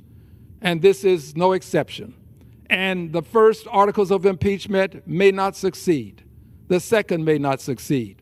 But having laid the foundation for the president's impeachment in the past, I know that impeachment can succeed. And I also know that should Democrats reclaim the House and the Senate by margins that are sufficient to not only impeach but to convict, I believe that the president can be removed from office. He talks of having another term. Well, Mr. President, you're not going to have another term. That's not going to happen. But I do know that you have incited persons to come to the Capitol, the citadel of democracy, and engage in an insurrection. So I don't know what you have up your sleeve, but I do know that we will prevent you from having a third term. And the best way to do it is to not have you finish this term. And the best way to do this is to have you impeached and convicted and removed from office. It can be done. I'm telling you it can be done. The law says it can be done. We but only have to have the will to do it. The way is before us. The will is what is necessary to implement the way to an impeachment and a removal of Donald John Trump as President of the United States of America. It would be the appropriate thing because he is unfit to be president, unfit to enforce the laws of the land in such a way as to bring honor to the process. Unfit when you consistently, repeatedly flout the laws, flout the notion of due process. When you would have agents of the state approach a female and approach her with persons who would surround her, and then pull up a mask, and then take her away, all in plain clothes, mask. I don't believe that the American people want to see that kind of episode take place in this country. It looks like we have secret police.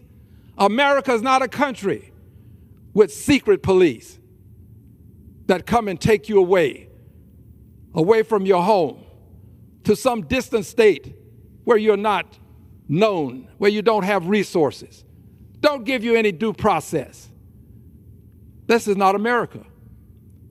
The president is destroying the lawful judicious processes that we have enjoyed. He is chipping away at them. And if the president can do it for a person who is here for whatever reasons, the president can do it to any one of us, especially when the president believes that you don't have to allow a person to say, hey, you have the wrong person. I didn't do that. Doesn't matter, because the president believes that he has the sole authority by and through his agents to determine who can stay and who must leave. And unfortunately, someone who should be here is not here as a result of the president's behavior. The president is harmful to the processes that we have enjoyed in this country. He is unfit to be president. He is also unfit because he disrespects the judiciary. When he loses a case, it's always the judge's fault. And what is amazing to me is that I have colleagues who are buying into that it's the judge's fault. Let's impeach the judge because it's the judge's fault. Always the judge. Always the judge. Never his fault. Always the judge. When we start this process of having the person who holds the highest office in the land continually say that judges are not fair when they're dealing with him and things that he would have done, when we allow that, we are now sending a signal to the rest of society that the judges are the reason why we're not succeeding, the reason why we can't have whatever it is that we want and can't acquire, and we have to take it to court. It's always the judges. At some point, people will have a disrespect for the law and the process that will cause others to disrespect the country. People invest in this country because they know that we have a good judiciary, that it is a process that has been in place and that will be honored. They invest in this country also because they know that your money is safe here. You invest in our bills, our bonds, it's safe. We have stability, except when you do as the president has just done, and that is tariff some 90 countries and do it in such a way as to cause people to start to equivocate when it comes to our bonds, our notes. And when that happens, you can see how the president backs off. He understood at last that he was making a terrible mistake, and he backed off. He has extended what he calls a 90-day, I would call it pause. But I don't think he's going to go back to where he was. I don't think he will. Even he understands that he was making a serious mistake. But here's the problem with that mistake. He has hurt the brand, the American brand. He's hurt the image of the country. He has put the country in a position such that people may no longer think that this is the safest place for their investment dollars. They may not want to buy our bonds as readily. They will then, if they don't buy them readily, that will make it difficult for us to sell them to pay bills. The president is hurting the image of the United States of America. We are now seen as a country that doesn't honor its word. President negotiated with Canada and Mexico a trade deal. He breaks the trade deal. President says that he wants Canada to be the 51st state. Canada is not about to become the 51st state. I will be quite candid with you. I admire the way the Canadians have made it perfectly clear to the president that this won't happen. Someone has to stand up to him. Greenland wants to take it, wants to make Gaza a resort. The president has to understand that he is not a king. He's not the emperor. He's not a dictator. He has awesome power, but he doesn't have the power to just go around people and take what he wants. He doesn't have that kind of power, and we can't let him have that kind of power. So it's important for us to move to impeachment, because impeachment is the means by which a reckless, ruthless president can be brought into check. This is the balance that we have. When all else fails, when the Congress majority refuses to act, and when he disregards the orders of the courts, impeachment is still available. I intend to bring articles of impeachment. I don't know what the vote would be. My guess is that you're not going to get the vote required, but you will get the opportunity to see who believes in what we have said. We said that the president was a detriment to democracy. We talked about how he would harm the country if he got back into office. Let's find out if we meant that. One of the ways we'll find out is with articles of impeachment. I'm proud to serve my country. I am proud to be an American. It means something to me. And I want to protect what this country stands for in a positive way, the positive image that our country has had. The negative image I'm trying to change to a positive. But I want to protect that. It means something to me to be an American. And I want this country to be the one that people look up to as opposed to frown upon. And many do now because of the way our president behaves. I thank you, Mr. Speaker. I am proud to say that I'm going to yield back my time, that I am censured, but not silenced. I yield back. Members are reminded to refrain from engaging in personalities toward the president. Under the Speaker's announced policy of January 3rd, 2025, The gentleman from California, Mr. Kiley, is recognized for 60 minutes as the designee of the Majority Leader.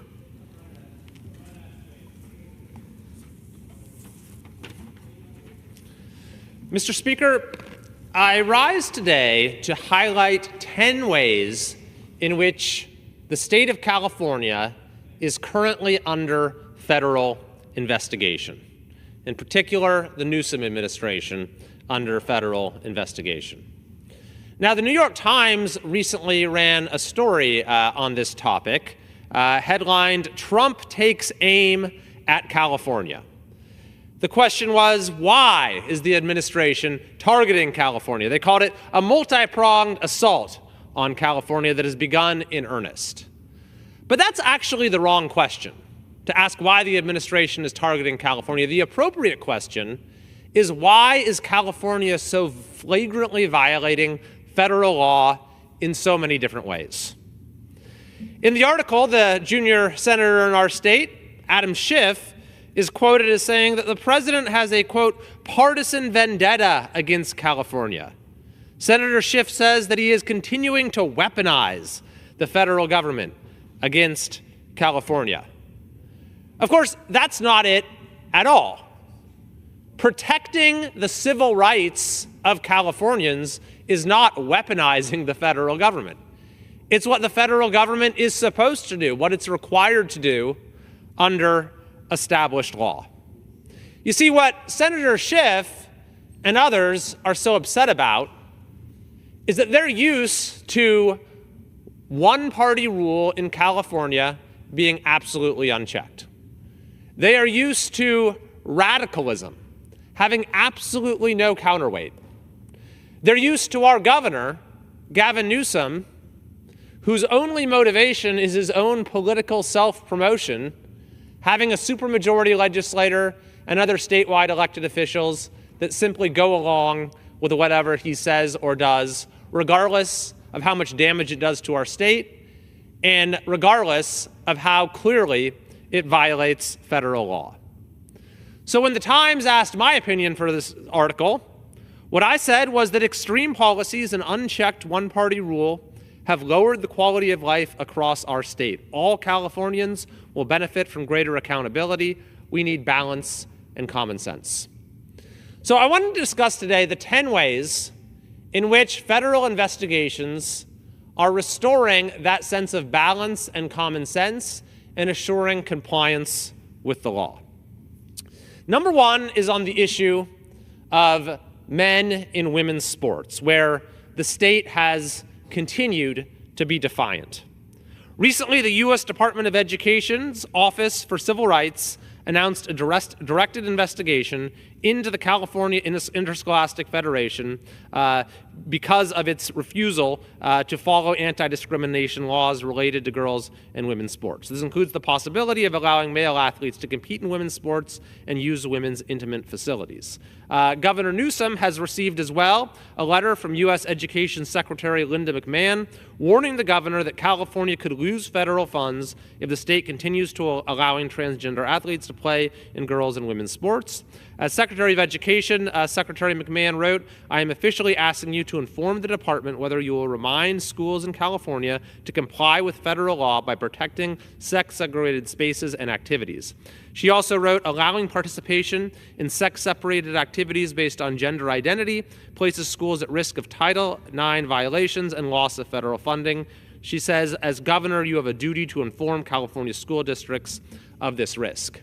Interestingly enough, Governor Newsom actually recently stated that he believes it's unfair what the state is doing, allowing for men to compete in women's sports, and yet he has taken absolutely no action to stop this unlawful practice. The second ongoing investigation relates to California's policy of forcing school districts and schools to keep secrets from parents about their own students, about their own children.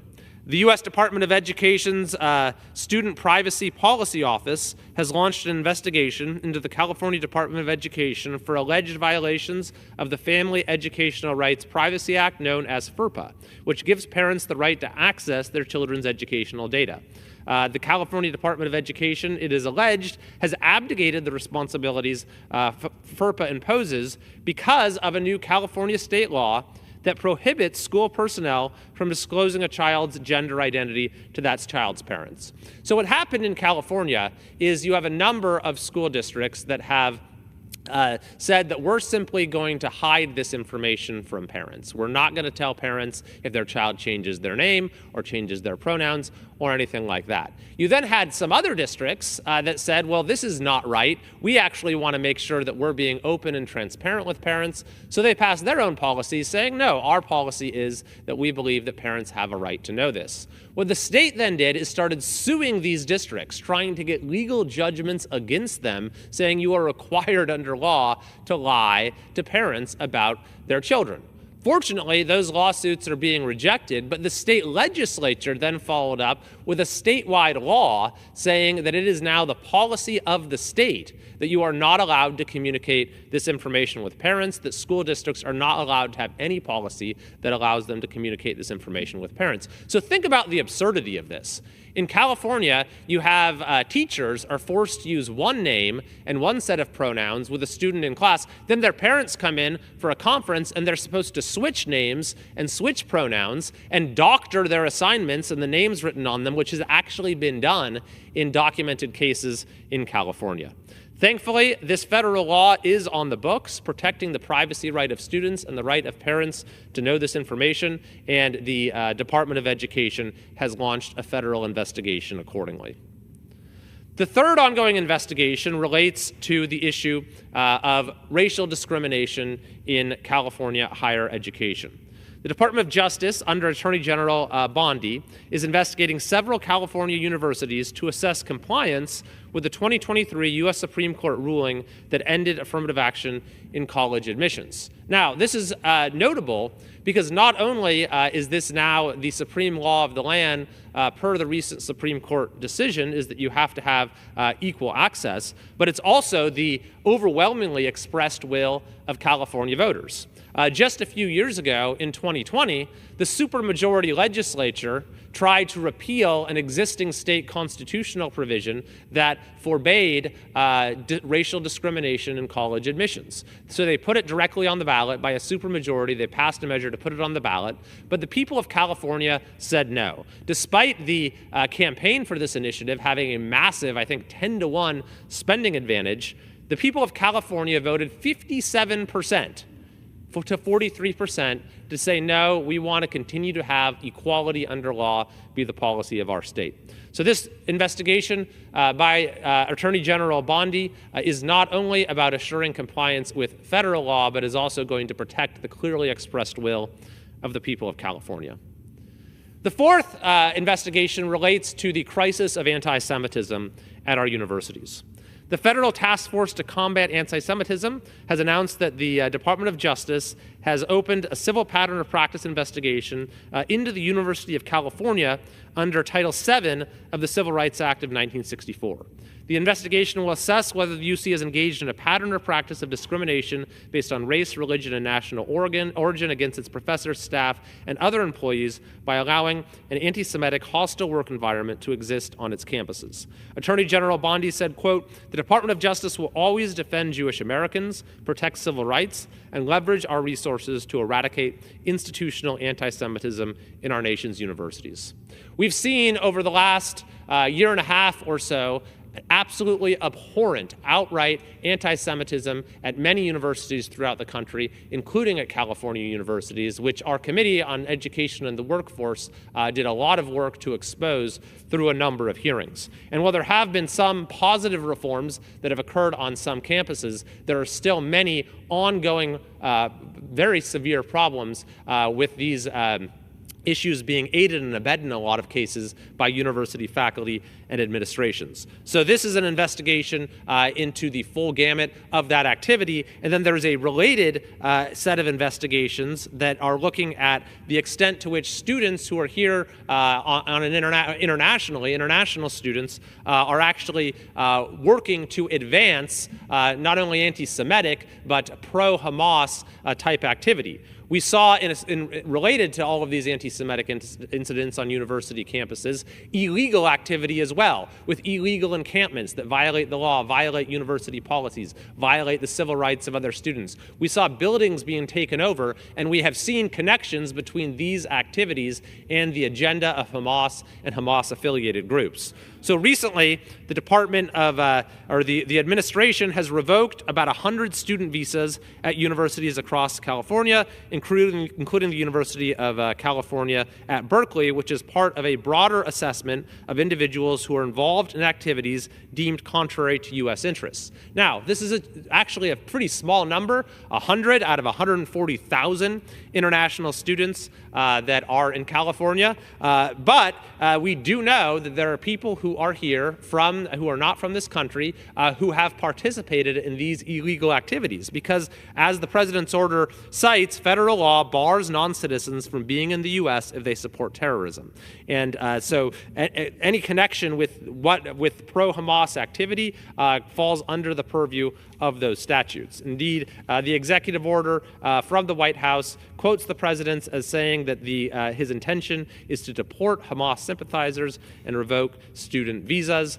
In a similar vein, UCLA has been sued in federal court in a case alleging that it enabled protesters at an encampment to block Jewish students from accessing certain campus pathways. To the extent that folks who are here on a visa were involved in that sort of illegal pro-terrorist activity, the administration is doing an assessment to take appropriate action. The sixth investigation that is going on against some of the insane and potentially illegal policies in California relates to high-speed rail, which is the biggest public infrastructure failure in United States history.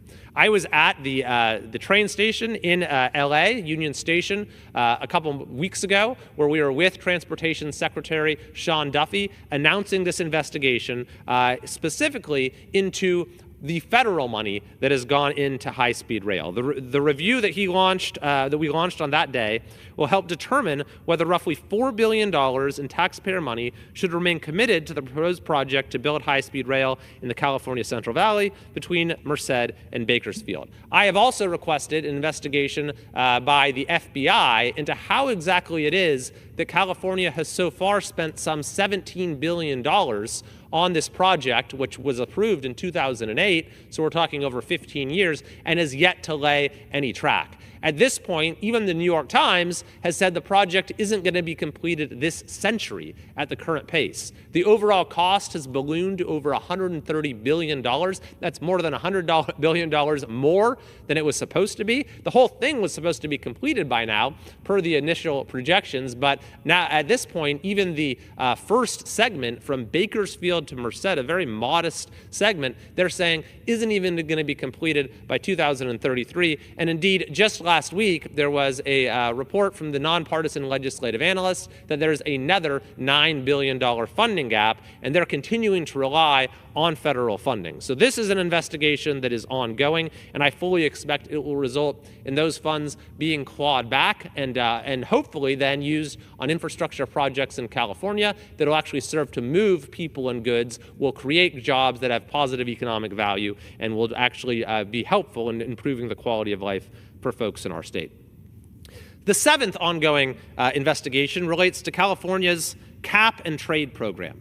An executive order from the president has directed Attorney General Bondi to identify state and local acts that may be unconstitutional or preempted by federal law. And it singles out California's cap and trade program, which sets limits on greenhouse gas emissions and then has companies buy and sell credits. As the order says, California punishes carbon use by adopting impossible caps on the amount of carbon businesses may use, all but forcing businesses to pay large sums to trade carbon credit to meet California's radical requirements. What is the result of this? Even as we have seen gas prices that have gotten much lower across the entire country, Californians continue to pay astronomical prices when they fill up their cars. Indeed, California is now some $1.60 above the national average. We have the highest gas prices in the country, higher than even Hawaii, and the major cause of that is the state's taxes and regulations and other requirements, foremost among them being this cap and trade program, which adds substantially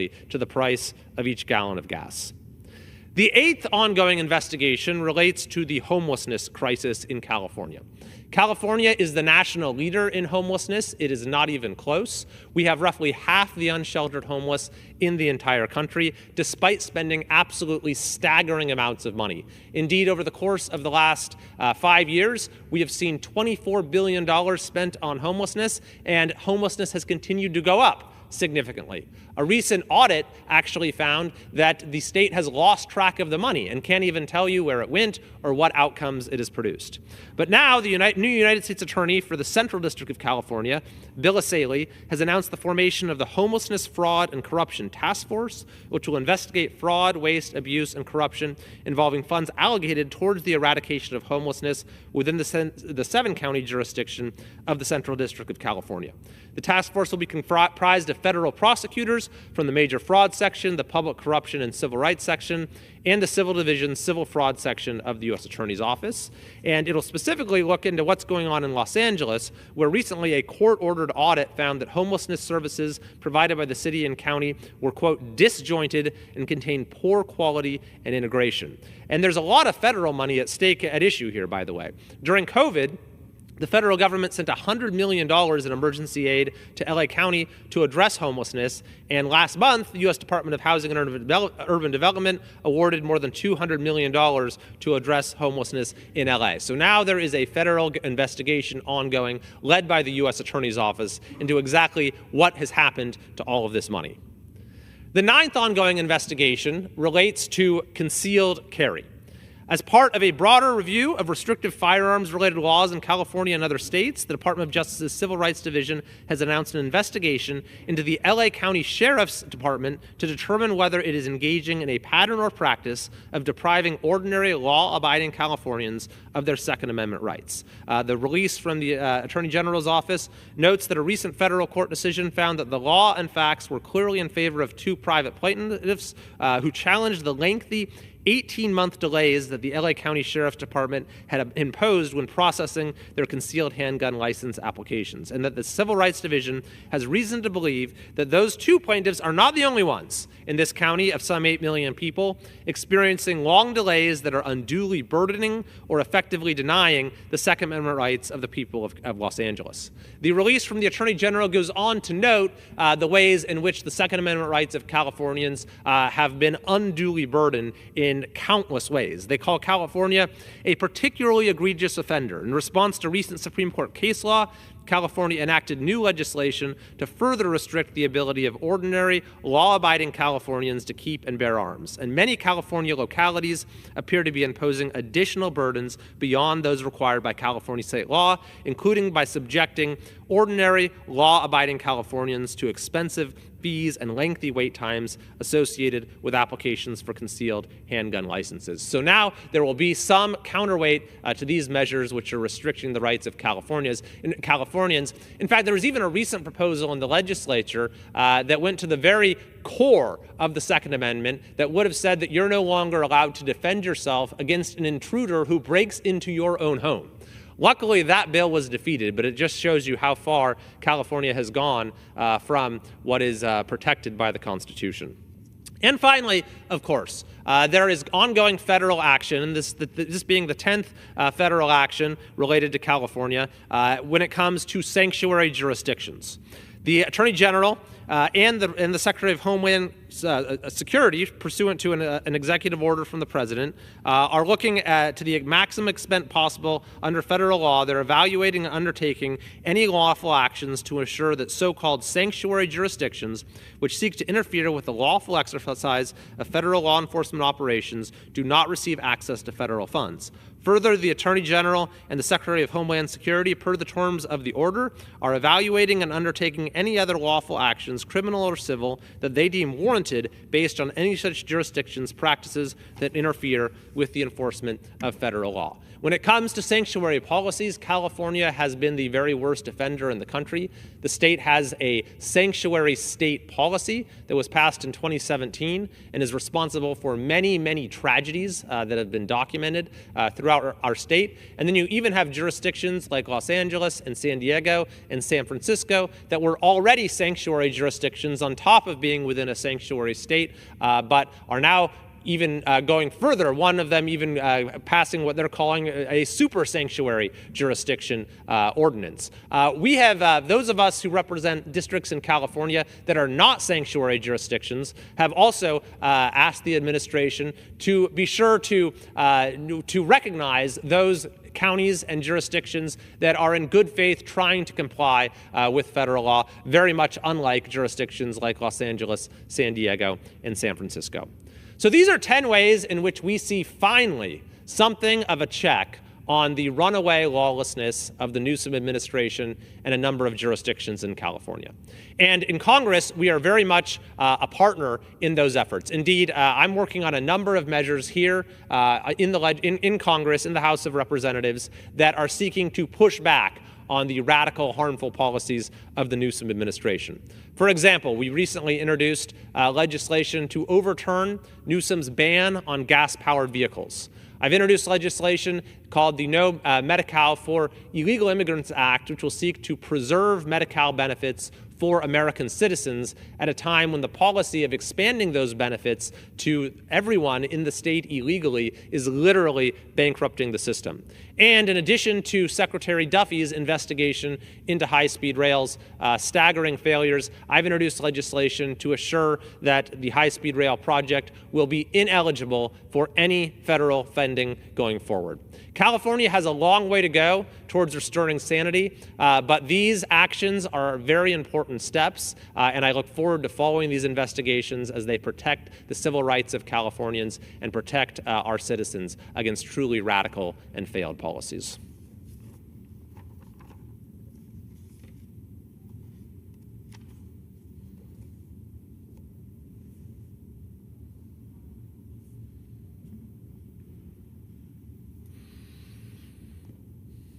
Mr. Speaker, today I'm excited to announce new legislation that I'm introducing along with Representative Claudia Tenney called the High Quality Charter Schools Act, which is going to be among the most significant pieces of legislation for school choice that we've had in this country in a very long time.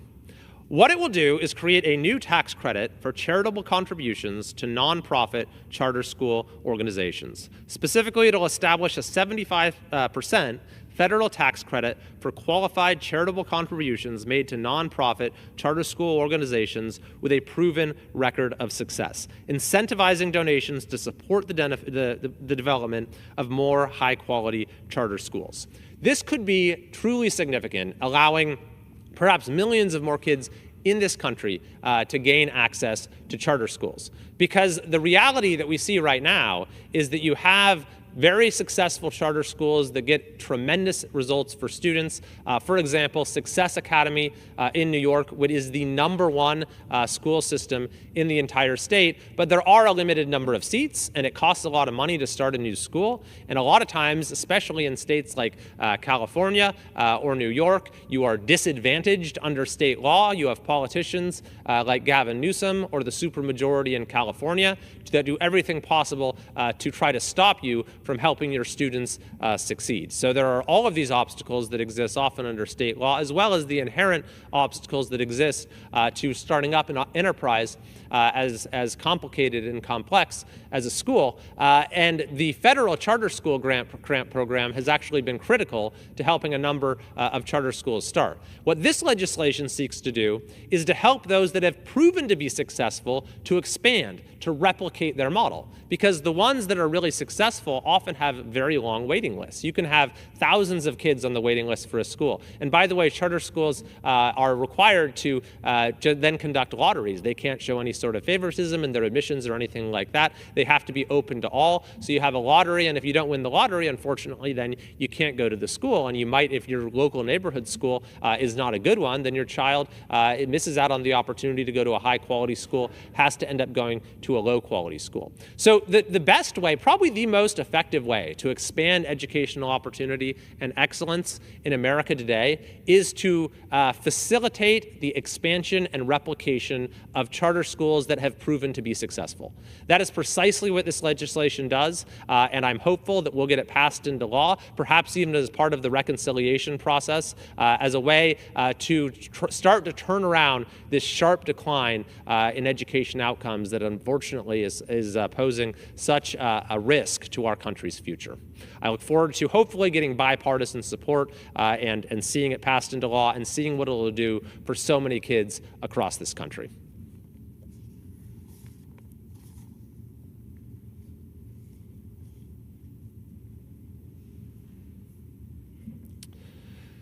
Mr. Speaker, this week I introduced, along with my colleague Jay Obernolte, as well as Representatives Calvert, Fong, Valadeo, and Issa, the Election Results Accountability Act, which will restore some measure of public trust in our elections. The problem in California, one of many problems with our elections in California, is that they take forever.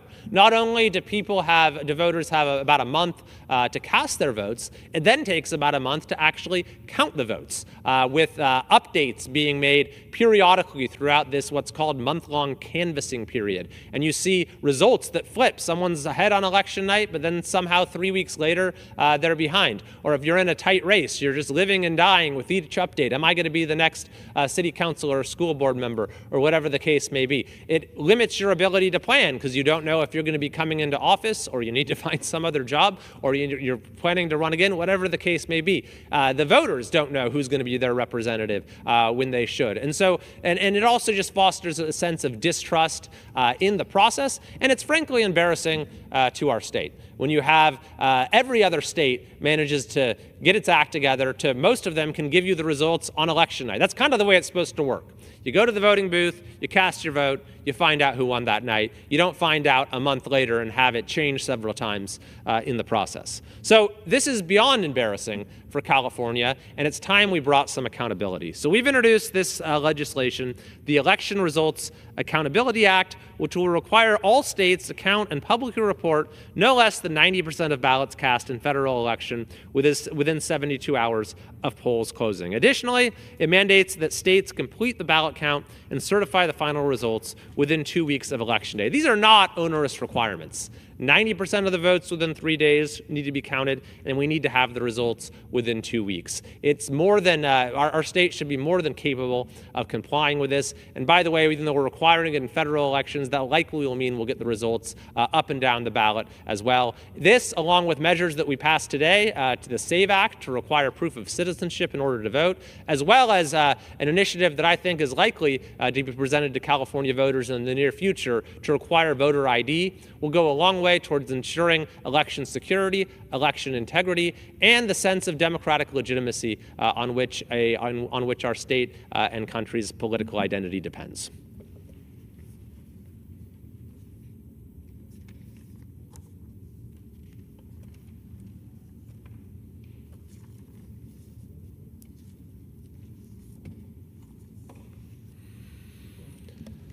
Mr. Speaker, this last week, I introduced legislation in the House to reverse California's ban on gas-powered vehicles. This is a special resolution under the Congressional Review Act that provides a fast-track procedure, not subject to a Senate filibuster, to overturn an agency action. In this case, it is the action of the Biden administration that gave Gavin Newsom special permission to ban gas cars in California. This is a measure that will affect almost everyone in our state. It's set to go into effect in 2035. It is utterly unrealistic, and yet it has not been subject to a vote of the people, a vote of the state legislature, or a vote of the United States Congress. But that will change soon.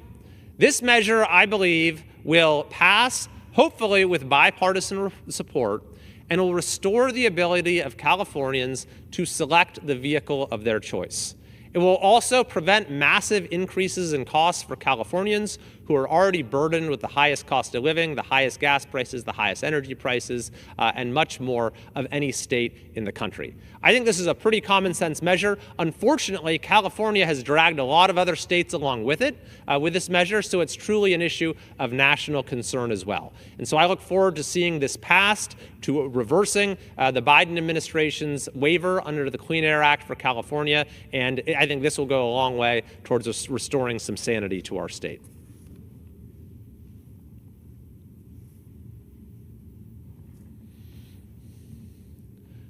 Mr. Speaker, this last week, as chair of the House subcommittee that covers K-12 education, I held a very important hearing on the topic of artificial intelligence in education.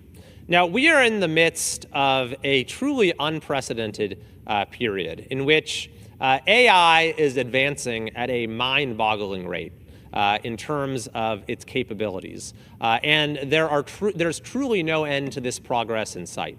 We see all of the leading labs introducing new models, it seems like every day, that demonstrate increasingly astonishing capabilities. And there are a lot of risks and concerns that tend to come to mind when people see this progress, and a lot of, I think, legitimate fears as it relates to AI and its impact on society. And it's very important that we are attentive to these concerns and taking whatever measures we can to make sure that we get these questions right. But I think that it's equally important that we make sure that the benefits of this technology, as it exists now and as it's likely to exist in the future, are understood as well. I think that there is, frankly, far less dialogue and conversation on a national level than there should be about the absolutely enormous changes that could well be ahead of us. And so I wanted to use this hearing to examine one particular domain where AI holds the potential to dramatically expand opportunity and benefit our country and bring unprecedented opportunities to American kids across the country. You know, I'm a former high school teacher, and we have in this country truly shameful achievement gaps when it comes to the educational opportunities that are available to kids depending on their zip codes. And in my view, much of that is a result of failed policies, none more so than in California, which has just about the widest achievement gaps of any state in the country. So we absolutely need to have policy reforms that bring accountability, that empower parents, that expand school of choice, and that support teachers, among many other policy reforms. But the correct use of artificial intelligence could go a long way in itself towards bridging these achievement gaps. Not only that, I believe that it will very soon be possible for any child in our country to receive a richer educational experience than any child did just a few years ago. And this is because of the absolutely incredible capabilities that are now accessible to anyone for free or at very little cost on a computer or smartphone.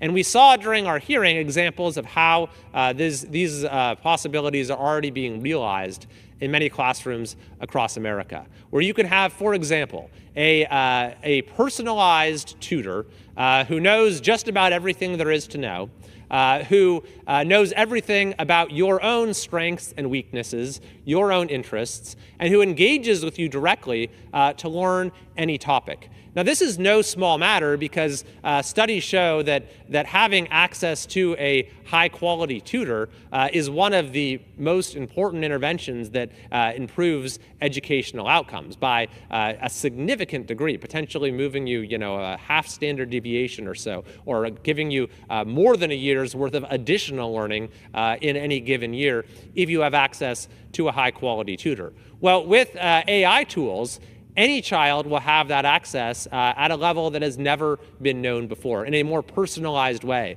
than has ever been known before. And what's more is that these tools allow for learning across different modalities, through text, through hearing, or through images, through voice, and can engage with different students in different ways. Or, just to give you another example, can take on the form of different characters. So when you're learning history, you could actually have a conversation with an animated version of a historical figure. If you're reading a book, you could actually have a conversation with a character in the book. If you're learning physics, maybe you could learn physics from a reanimated version of Einstein himself. And these are just the tip of the iceberg. When you look at the technologies that are advancing when it comes to augmented reality, when it comes to VR, we're already seeing ways in which AI is being deployed for sort of career training type learning, whether it's welding or other types of career or trades where these environments can be simulated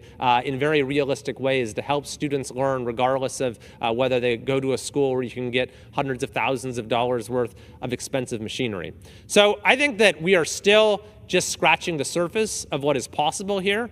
One of the suggestions at our hearing is that we need to continue to facilitate ways of sharing best practices. And importantly as well, when it comes to how these tools can be used by teachers, because teachers' role is as important as ever, is potentially more important, in the sense that having access to AI tools that can assist students in individual ways actually frees teachers in many ways to provide the sort of mentorship and instruction and teaching that only a caring human can. So we saw examples at our hearing of how AI tools have been used to assist with lesson planning, have been used to help grade papers, or to provide direct, immediate feedback to students to help with the assessment process, and many other ways as well. And so for those who think that the AI tool is somehow going to change the role of the teacher, these tools can change the role of the teachers, but I think in very positive ways as well. Of course, there are risks in this domain as well when it comes to academic dishonesty, when it comes to the potential of further absorbing students into digital worlds and thereby exacerbating some of the harms that we've seen from excessive use of smartphones. All of those things we need to be very mindful of as well, which is why following our hearing, we're exploring ways to establish forums where these sort of best practices can be shared, so different teachers, different schools, different states can see what's happening elsewhere, see what the results are, see the impact it's having on the well-being and learning of our students. But this is one area where I think there truly is unbounded potential, and I'm looking forward to working with our subcommittee to try to assist districts across the country in unlocking that potential. And with that, Mr. Chair, I'd like to yield to my, I'll yield back. The gentleman yields back. Under the Speaker's announced policy of January 3rd, 2025, the gentleman from California, Mr. McClintock, is recognized for the remainder of the hour as the designee of the Majority Leader.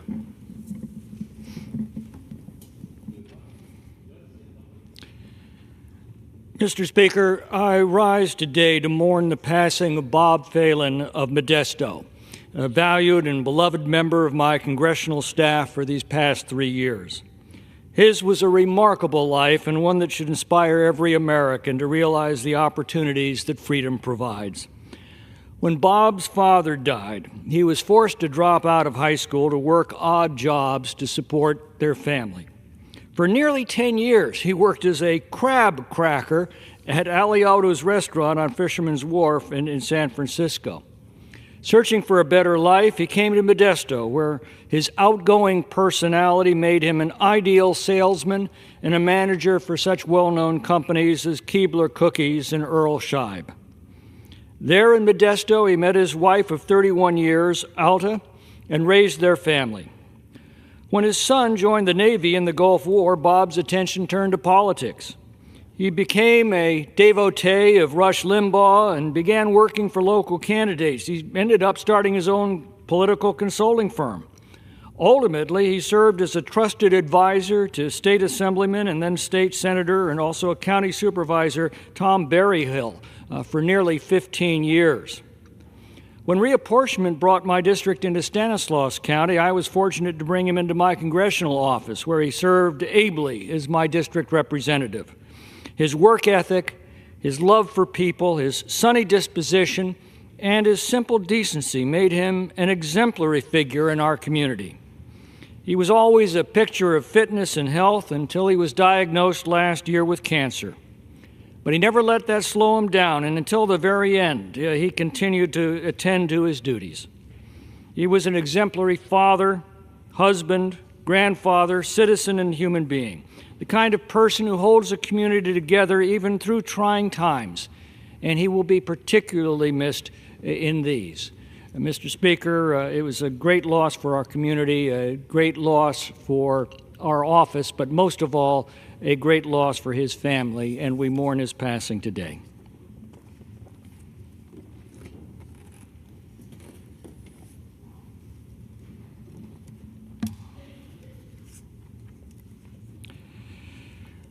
Mr. Speaker, on May 17th, the College of the Canyons Foundation will honor Marley Laufer with the 2025 Silver Spur Community Service Award in recognition of her longtime philanthropic work.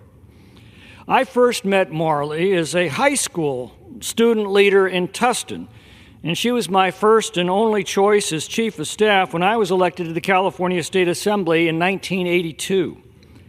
Somehow, she was able to clean up every mess I made in those years. She continued in that capacity until Newhall Land and Farming, the largest land developer in California, recognized her talents and offered her a senior position in their company when she was still in her 20s. Well, 4 decades later, she is still in her 20s, and her energy and devotion to the community has never been stronger. I am deeply gratified to see her honored by her community and to join in their accolades of her work. And with that, Mr. Speaker, I yield back.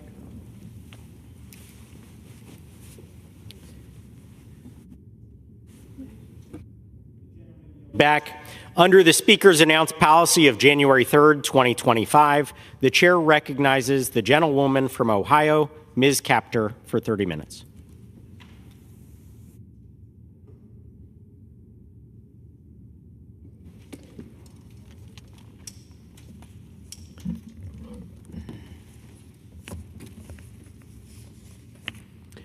Thank you. Mr. Speaker, I rise today out of deep concern for the manufacturing workers and families of Northern Ohio. From Toledo Jeep to our numerous parts suppliers and union shops across the Great Lakes in both the United States and Canada. The Trump administration's reckless and arbitrary tariff policy is putting their jobs and livelihoods at risk. These billboards just started to go up in our region. Trump's tariffs are a tax. They're a tax on everything. While yesterday President Trump claimed to pause all tariffs, he left in place a 10% across-the-board tariff on all global trade entering the United States, even in places like our region where we have a very, very wonderful relationship with companies in Canada, and we are an integrated economy. We don't need any tariffs, not at our end of the country. Let me be clear. Tariffs are not a strategy. They are a tax on working Americans and the firms that employ them. If not wisely applied, jobs hang in the balance on both sides of our border between the United States and Canada. A part in a car or truck, in a steel mill, all of this that happens in our area can cross over the border 6 times. Is it going to be 10% tariff going to be put on every time it crosses the border? This is crazy. Tariffs threaten good-paying jobs. They raise prices at the checkout line, and they disrupt deeply integrated supply chains like ours, especially with Canada, Ohio's largest fair trade partner, that keep our auto industry strong and globally competitive. We don't need any more problems. We've been fighting global competition now for half a century, and it's rough. Instead of a blunt Trump instrument, we need a targeted approach that brings real investment to American manufacturing and in the communities hollowed out by decades of bad and broken trade deals and outsourcing. I call on this administration. We do share in common a deep worry about the trade deficit, but work with us, work with Congress to craft smart, strategic reciprocity agreements with each country and ensure that workers, like United Auto Workers, have a seat at the table, a voice, and real power to negotiate on all sides of all borders. For too long, what's been happening is billionaire companies and corporate executives have been taking our production and outsourcing it to penny-wage nations. Slave labor, really, where people make hardly anything, if $1 an hour, maybe $2 an hour, competing against a first-world economy like ours. As the proud daughter of union workers, I know the road to rebuilding American manufacturing runs straight through our heartland, through the working class, the people who work hard, the spine of America's industrial economy in our Great Lakes region and the Midwest.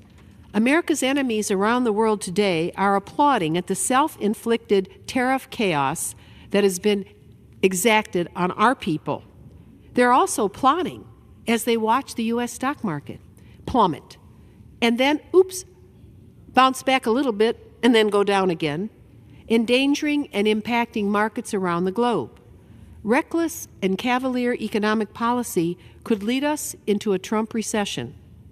And trillions of dollars in U.S. wealth were just lost this past week, a record, due to chaotic moves on tariffs arbitrarily imposed by the Trump administration.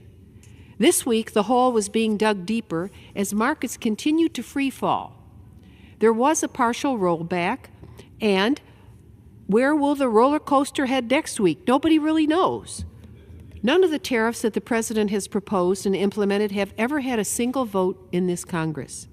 This is unconstitutional, and it's caused the retirement programs of millions, tens of millions of Americans, caused them loss on their 401k retirement accounts. Those nosedived. They've been yo-yoing up and down. We're talking about $10 trillion of market loss these past few days. That's unprecedented. Where is Speaker Johnson? Asleep at the wheel? Where's the Republican Ways and Means Committee? On vacation? The Trump administration's dangerous overreach is totally damaging to our economy and unnerving to our trade allies around the globe. Crashing the U.S. and global economy is not in the short nor long-term interests of the American people. President Trump's so-called Liberation Day, he thought it was a huge success. If the goal was liberating Americans from their hard-earned money and making them pay more for everything, whether it's their car, thousands of dollars more, my friends, are going to be placed on top of the purchase of a car, the price of energy you pay, the price of gas, the price of food. I mean, take your pick. Lumber, housing is outpriced for most people now. Meanwhile, when asked about car prices going up, the President gave a rare, troubling response. He said, "I couldn't care less." I couldn't care less. That's what he said about automotive prices. President Trump, come to Ohio. Come to us. Visit us with Canada. Let us show you what we've done without your help for decades, trying to rebuild the industrial spine of America. I'll fight for the American auto industry and without tanking our economy, because clearly there are some people in charge who don't know what they're doing and are raising prices on every single citizen in this country. Retirement plans should be sacred. What just happened on Wall Street made a whole lot of people nervous. We got so many phone calls in our office. Not only jobs are at risk, but retirement savings are put at risk. Investments are put at risk. I've spent too much of my time in this House and in this chamber trying to repair the economic damage to our economy of trade deals like NAFTA, CAFTA, China PNTR. They said USMCA was going to fix everything. Guess what? The trade deficit's getting worse every year. That means our jobs are being hollowed out to someplace else, and they need to be returned to this country. We need to negotiate that. It just won't happen because we want it to happen. As a private businessman and billionaire, Donald Trump never lifted a finger to help us. He didn't stop the outsourcing of jobs during his first term. They got worse. Jobs were outsourced. We had family farm after family farm collapse across this country through consolidation. He didn't do anything. You need a partnership between the legislative branch, the executive branch, working with our companies. This is complicated. It just doesn't happen. So, as a result, we have these gigantic trade deficits. We haven't had a balanced trade account in this country in over half a century. And there's a cost to that. It comes in jobs, wages, life, the ability to pay your way forward in your own family. And it's happened in manufacturing and agriculture and energy.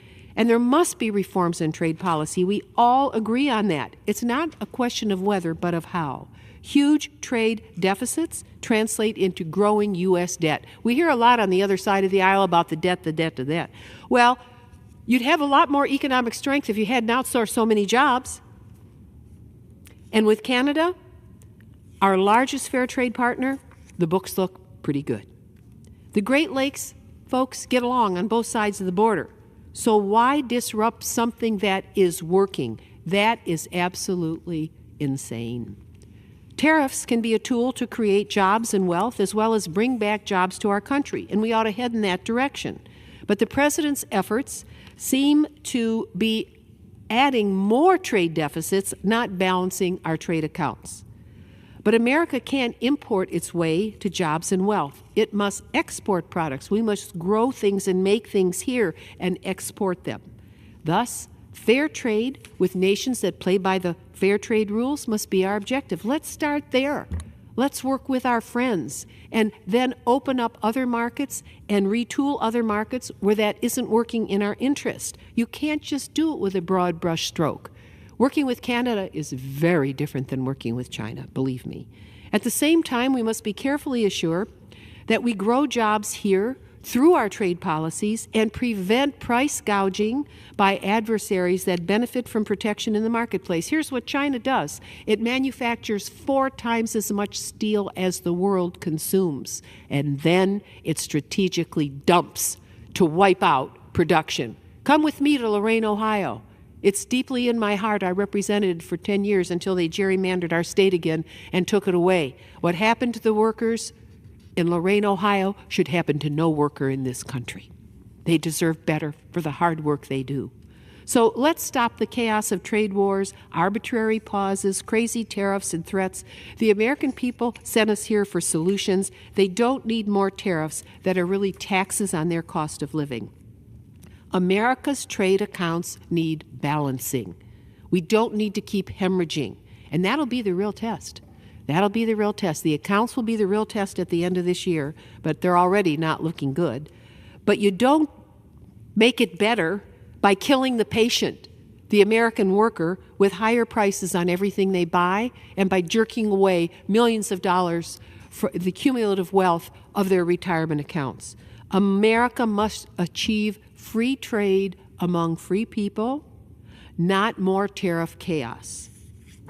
And Mr. Speaker, I wanted to put in a word in our office as all of this has been going on. I've thought a lot about my own faith and how to help the American people that are so worried about what is going on. And so I did some reflection on the faith community in which I was baptized and still belong. Next Sunday for us is the most profound holy day. We commemorate Easter, and it holds profound meaning. This coming Saturday in Judaism, Jews around our globe and throughout our nation will sit down for a Passover Seder. For both religions, this weekend is one of the most significant religious holidays in the calendar year, with expression, with remembrance on the importance of treasuring our heritage and endowment. For 2,000 years or more, these days have expressed faith that can move the human conscience. Faith motivates people's behavior to think about the difference between daily life and the divine, and what life could be. Christians are encouraged to be a sacrificial people, and importantly, a resurrection people. Jews think of how hard it was for their ancestors escaping Egypt, and thankful for all the joys they have in modern life. With Easter and Passover in mind, I wish to place on the record today reflections as a result of the Trump administration's recent actions that are causing anxiety among the people that I represent. These holy days seem a proper time to pray for them, to remember them, and to seriously ask ourselves what together we can do to heal them, our nation, and our people. Days ago, I was approached by a kind nurse who had endured a hard day. She shared with me that a patient of hers in a local health care center had emigrated to our country legally to work as a common laborer. She had fled a troubled Latin American country where thugs control the streets. Leaving all behind, the worker had journeyed here from a place where there was no hope for a better future. And then last week here in America, very sadly, she attempted to take her own life with a fentanyl overdose because she feared being arrested by Trump administration immigration officials. She could not imagine going back to the hell from which she had come, and here, with no help, understanding the law that she came here by, that she could work in America, she was frozen with fear because of what she saw on TV. And I immediately thought of the last words uttered by Jesus as he was put to death by those that could not accept his religious teachings. He asked, "Father, Father, why have you forsaken me?" This also parallels the story of Passover, with the Jewish people fleeing Egypt in search of a better life where they could live free from bondage and fear. Are we not to care for strangers in a strange land, to treat our neighbors as we would want to be treated? Do we leave them to wander the desert, to horror? Or do we offer a hand out and up to ensure that they can live in safety and security?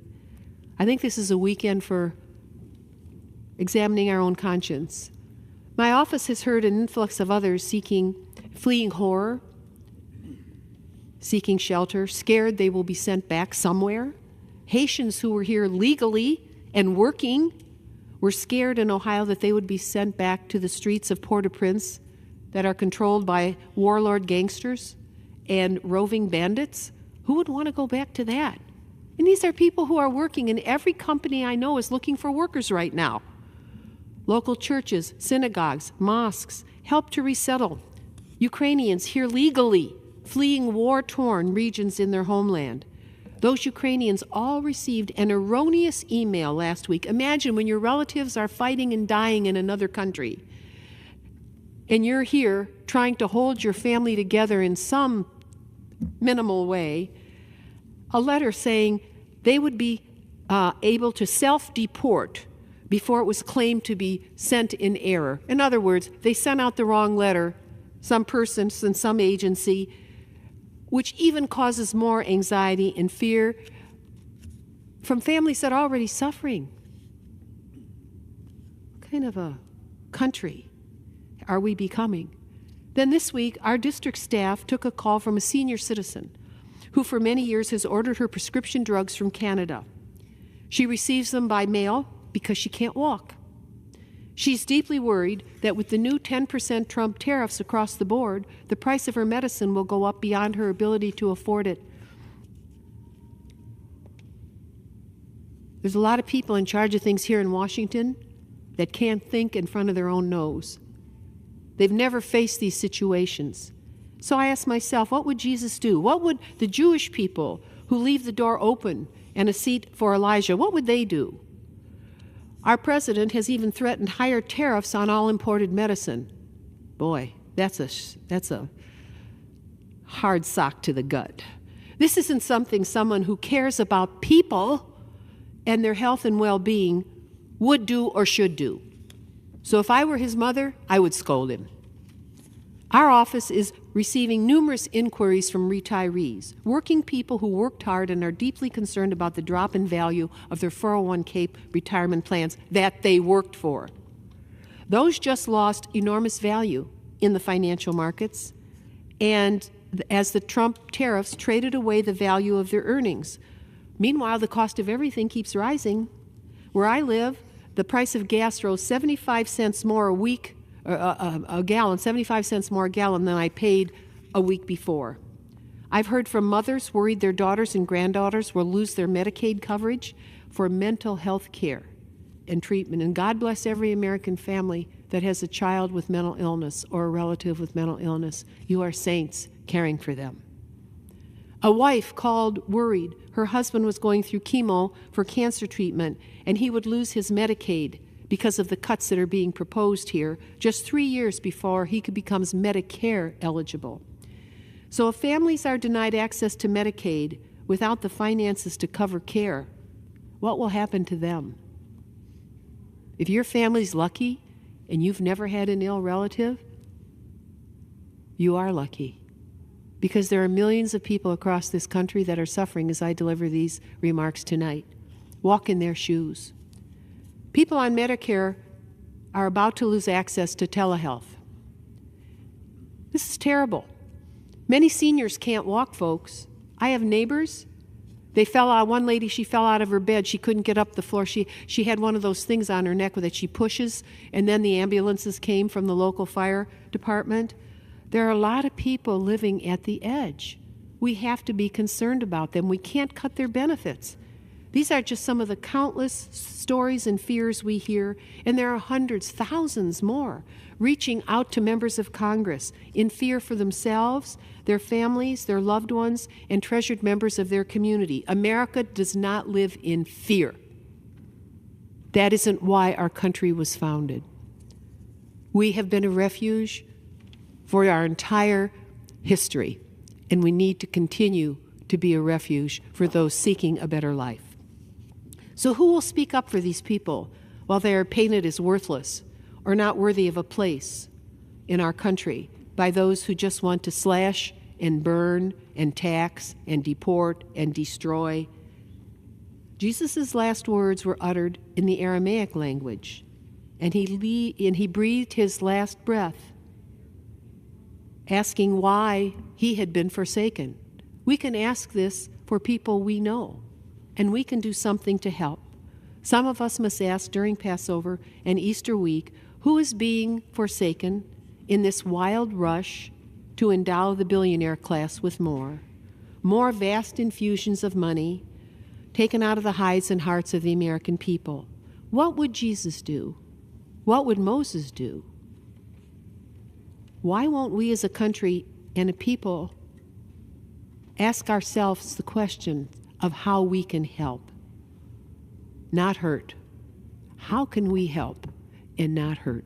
Let us recommit to that objective in the greatest nation in the world that needs caring leadership and those that truly are capable of loving one another and other people. I yield back.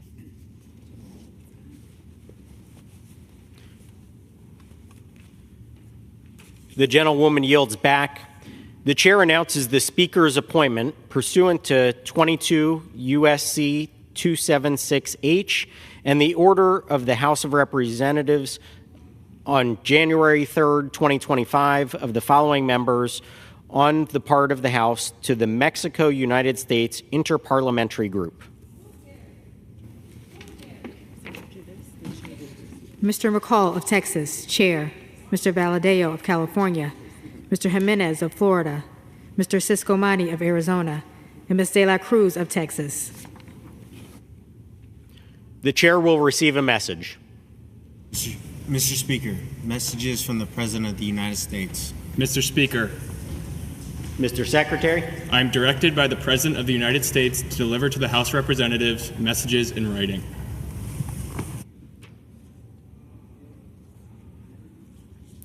Pursuant to Clause 13 of Rule 1, the House stands adjourned until 9 a.m. on Monday, April 14th, 2025.